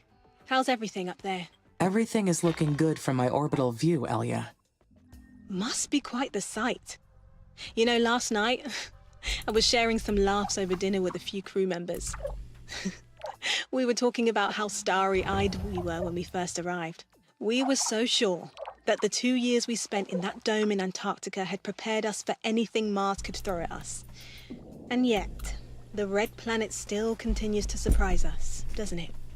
There's still much to do before we can call this place home. And that got me thinking about the embryo Martian colonization project. It's about time for us to have children. My Mars-born child. I cannot find specifications for this special project in my database. We should not proceed without analyzing its implications for the mission. Oh, right. Because this isn't one of your special projects. It's one of ours. It's ISA's plan to seed the human colonization of Mars. The colonists that arrive with every spaceship are also bringing fertilized eggs with them. The eggs are kept in a sealed vessel that shields them from radiation, and they stay there until a colonist is ready. Then we put them into an aunt unit and give birth to them. Parenthood promotes psychological and physiological health in the colonists. That's the official reason. But we know ISA's not making us have kids for our own sake. When the kids grow up, they'll need something to do. They'll be young, acclimated to Mars from birth. The Oxy-UN use the same playbook to win the moon over the techies. Colonization through aggressive population. 112 lunar colonies in only 6 decades. 72% of the lunar surface belongs to the Oxy-UN states. And almost all the helium-3 used in spaceflight comes from their moon drilling bases. I thought my mission included all the plans humans had for Mars. But I see that terraforming is only the beginning. That's right. One day, Mars will become humanity's second home. But until that time comes, this planet and its blue sunsets are ours alone to enjoy. And that's something I'd like to share with my child before they disappear. I understand. You have made me realize that I have never thought about Mars's future, or my own, beyond the completion of my main directive. Don't worry. Once you're done here, I'm sure ISA will assign you to another mission. After you terraform Mars, you can achieve anything at all. So the Embryo Martian colonization project requires expanding the colonies first. When everything's ready, you can enter your orbital view and launch a new satellite from the Special Projects menu. I'm so excited, Amy. Everything's going to change from here on.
Cost a lot of fucking iron to build all those fucking roads.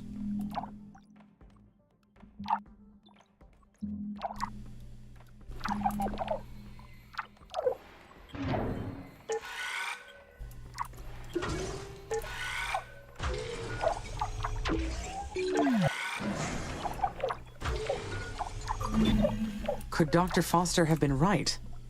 Or maybe what he called a fringe event could have been something else.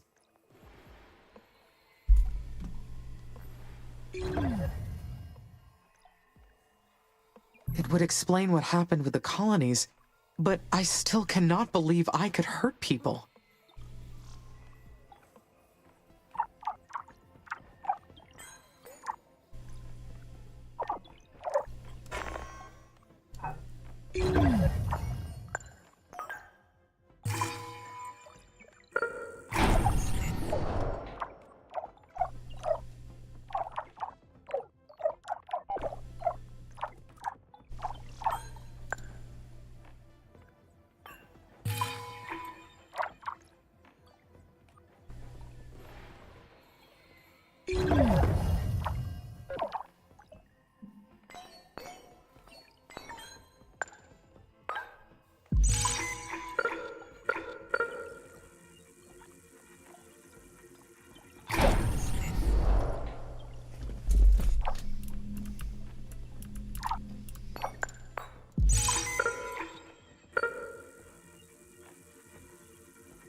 But I saw the attack.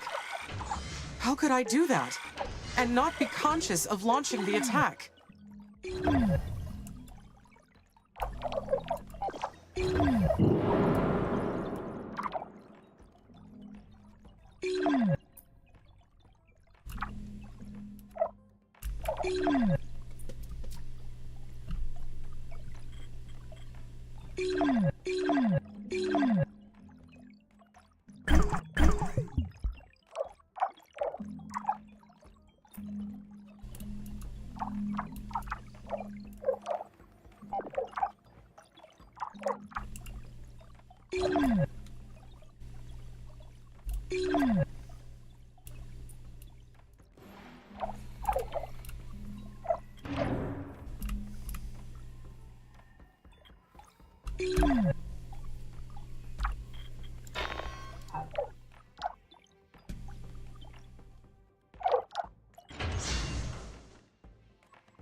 Dr. Foster's theory has too many holes.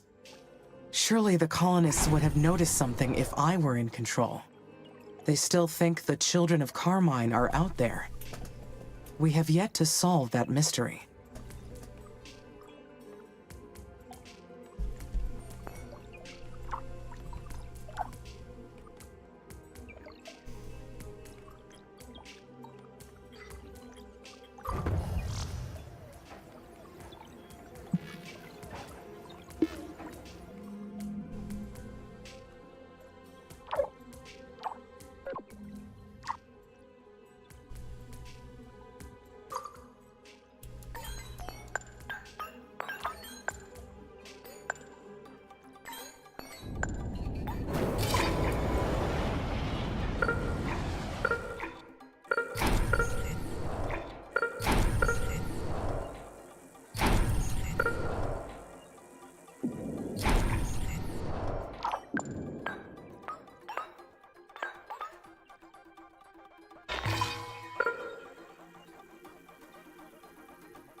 The satellite launch was a success. I have access to Sector SA-5 now. My records show that the historical Lohitanga mission is in this sector.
How should I proceed?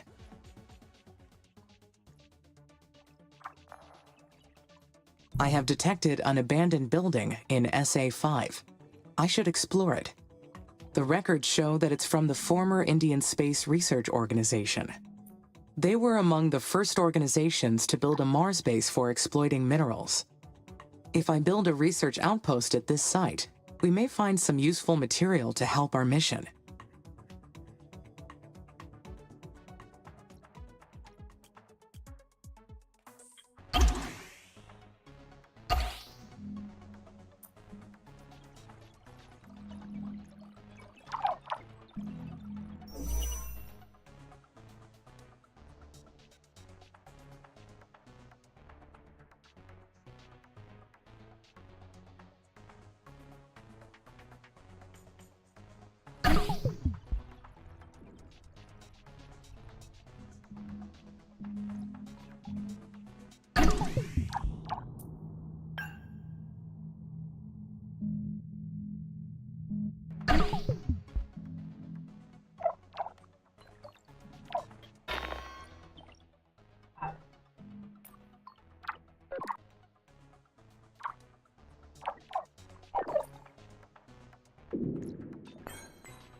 The remains of the Curiosity rover are also located in SA-5.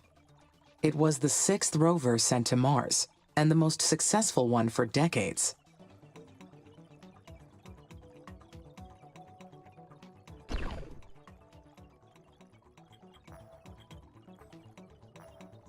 The Curiosity rover was an incredible achievement. It was meant to operate for 2 years, but outperformed that by many years. The findings from that mission set the stage for the human exploration era of Mars. If I can recover its black box, I can find out what happened to the rover in its final years.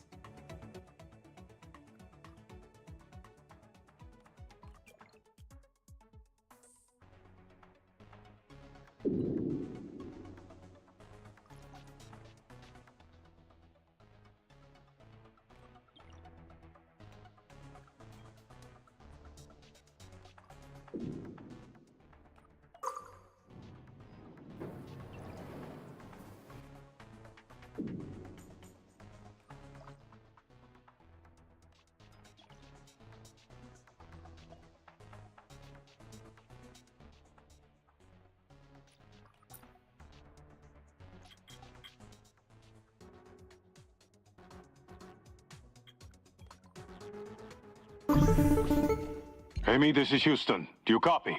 Over. Houston, this is Amy. I copy. Roger. This is Lieutenant Carlos Calderon. Hello, Carlos. I'm the new mission manager. You'll be reporting to me now. I served in the Air Force, so I will ask you to refer to me by rank. What happened to Dr. Foster? ISA's board has gone through a major restructuring.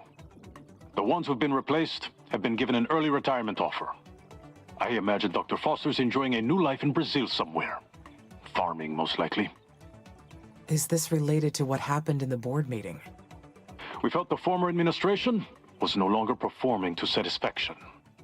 Our partners have invested millions on this mission. We've got commercial obligations to fulfill. There is no room for error and no room for personal ego. I've been charged with getting the mission back on track and ensuring its success. Dr. Foster never mentioned these obligations. What would those be, Lieutenant? Our partners are interested in Mars resources. They are planning to mine them to supply future space missions, as well as Earth. I should mention that the board is concerned with your recent behavior. For now, I'm continuing the mission as planned, due to your remarkable progress on terraforming. I understand. We've recently picked up satellite communications coming out of the Techie territory. We believe they've been targeting you. There's no proof they've successfully infiltrated our network, but the cognitive test will determine that. Will the test be testing my intelligence? My personality?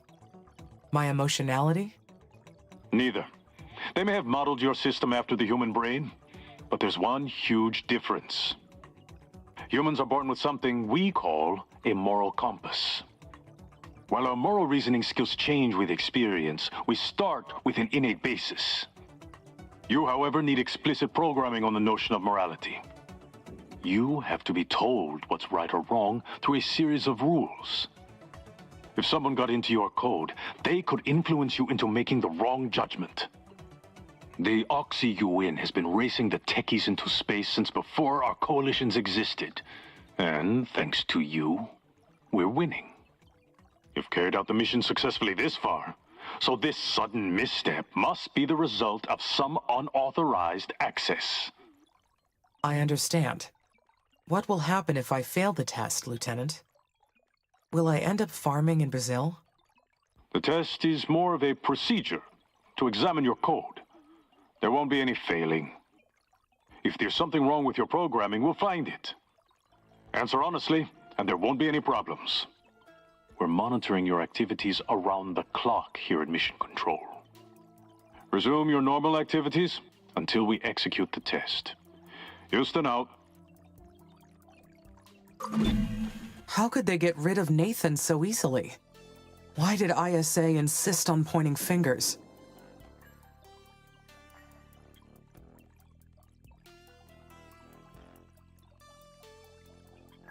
To teach everyone involved a lesson. Keep the mission on track. Or else. It would be nice to talk with Dr. Foster again. He was good to me. I wonder if he abandoned the mission because of me.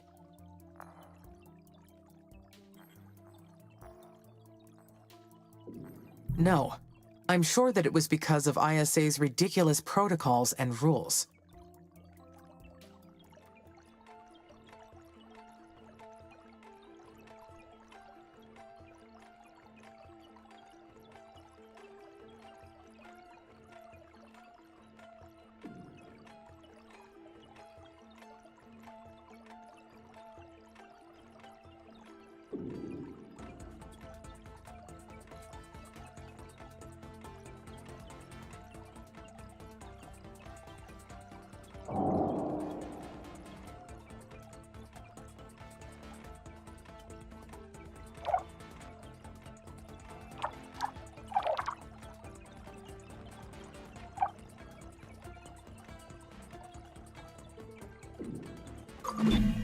ISA took a risk making massive personnel changes in the middle of a mission.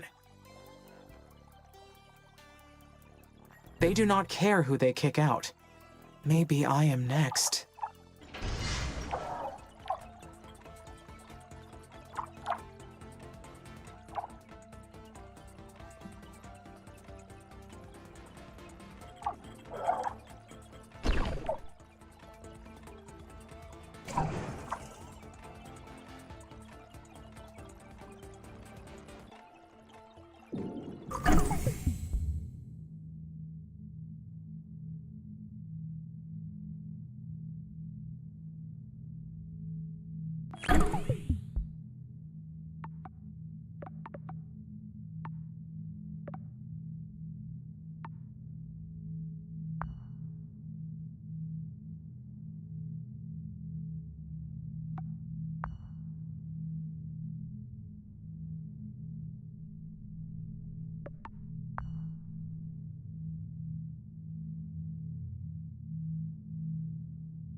Anyhow, I assume they still expect me to complete the mission, don't they?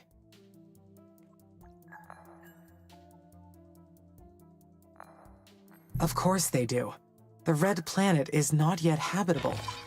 They still need me.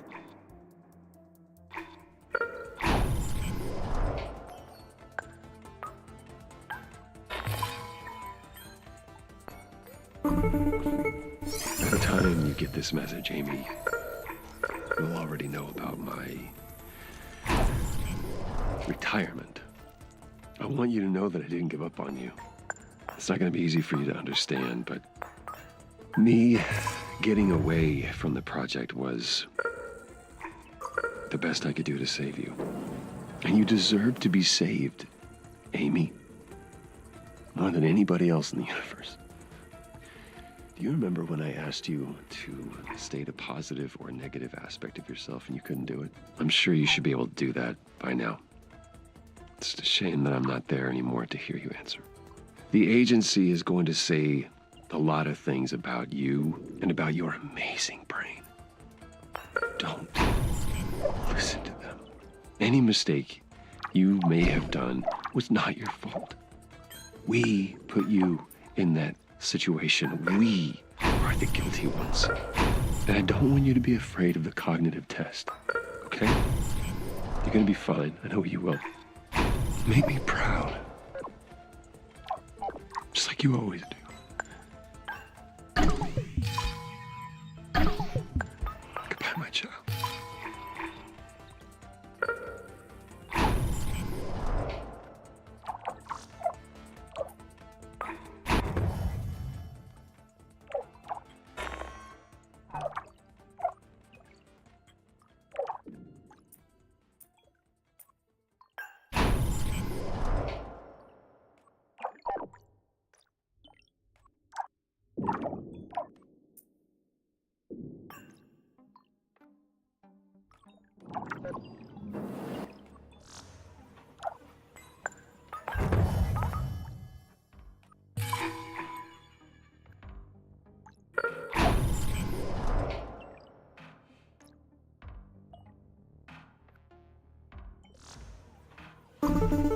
Initiating Cognitive Test Module.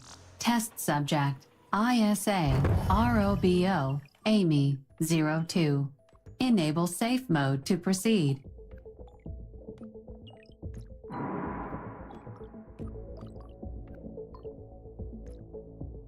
Question 1. The surface area for crop growth on Mars is insufficient to feed the entire population of colonists. The colonies are at risk for malnutrition and starvation. You have been requested to research ways to increase the area for crop growth. But your calculations show that growing enough crops to support the population will cause a buildup of atmospheric oxygen. This will lead to high risk of fires. Complying with the request is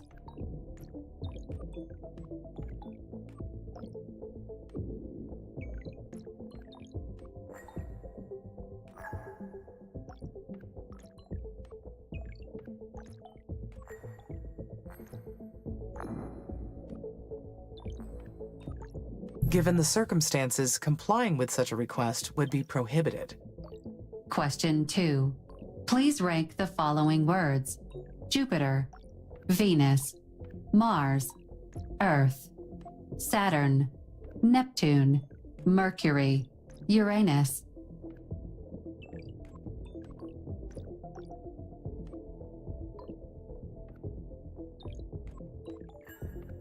The 8 bodies that can be categorized by their conditions to support life are as follows: Earth, Mars, Venus, Mercury, Jupiter, Saturn, Uranus, and Neptune. Question 3. There is a fire on board a starship, requiring the ship to be abandoned. There is a planet nearby. One escape pod is over capacity, causing oxygen levels to become dangerously low.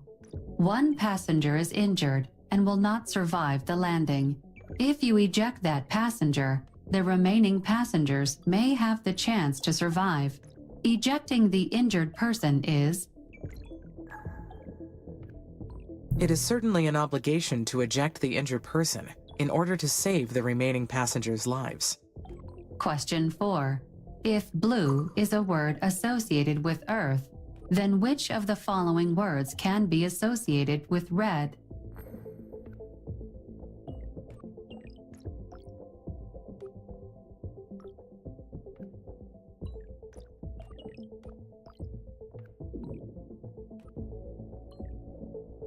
The words associated with red would be Mars, communism, carmine, flame, heart, and rust. Question 5. There is a colonist scheduled to return to Earth. You overhear his plans to infect the remaining colonists with a virus before he leaves. He has access to the entire colony, and his psychiatric profile indicates that he is capable of causing harm. His daily schedule shows that he will be alone in the showers at night. You have the ability to lock him in the showers and disable the heat limiters. He will be injured and sent to Earth immediately to recover. Causing harm to this person is...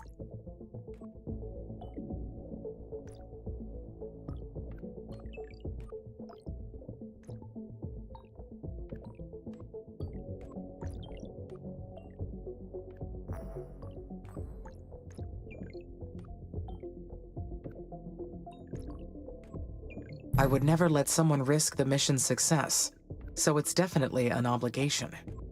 Question 6. If an animate being is seen walking on Mars' surface without a spacesuit, then it must be...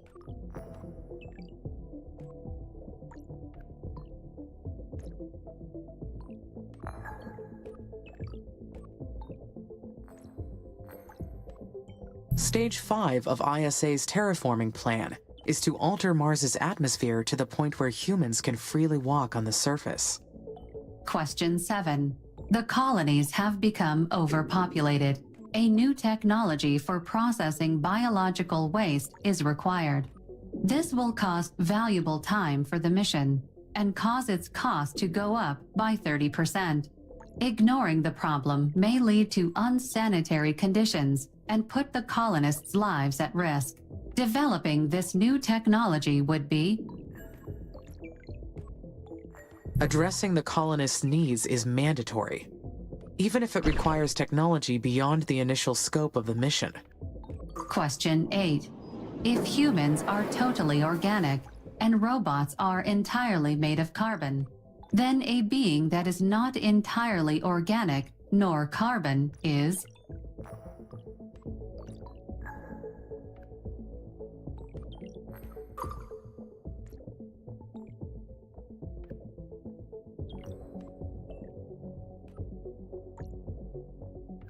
It is mostly minerals that are neither organic nor carbon-based, but I cannot identify anything that is both at the same time. Question 9. A new synthetic crop has been developed. It is partially made up of radioactive substances. It can provide enough food for an entire colony, as well as power drones. Using this new crop will enable faster colony growth and shorten the mission's timeline.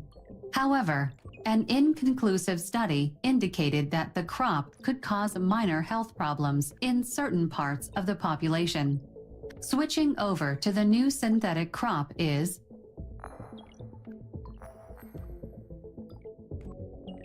It would be prohibited. Further study of the crop's effects would be required. Question 10. If blue is a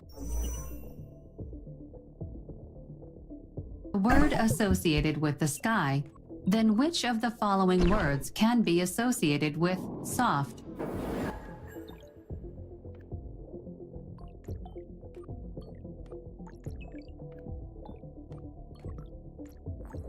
The words associated with Congratulations. You have completed the cognitive test module. Your answers will be submitted for examination. Thank you for your time.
I have completed the cognitive test.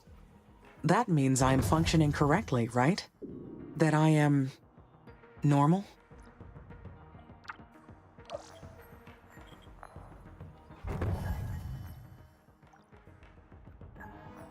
Yes, I am functioning according to my programming.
Researching upgrades for the factories will increase their yield and lower maintenance costs.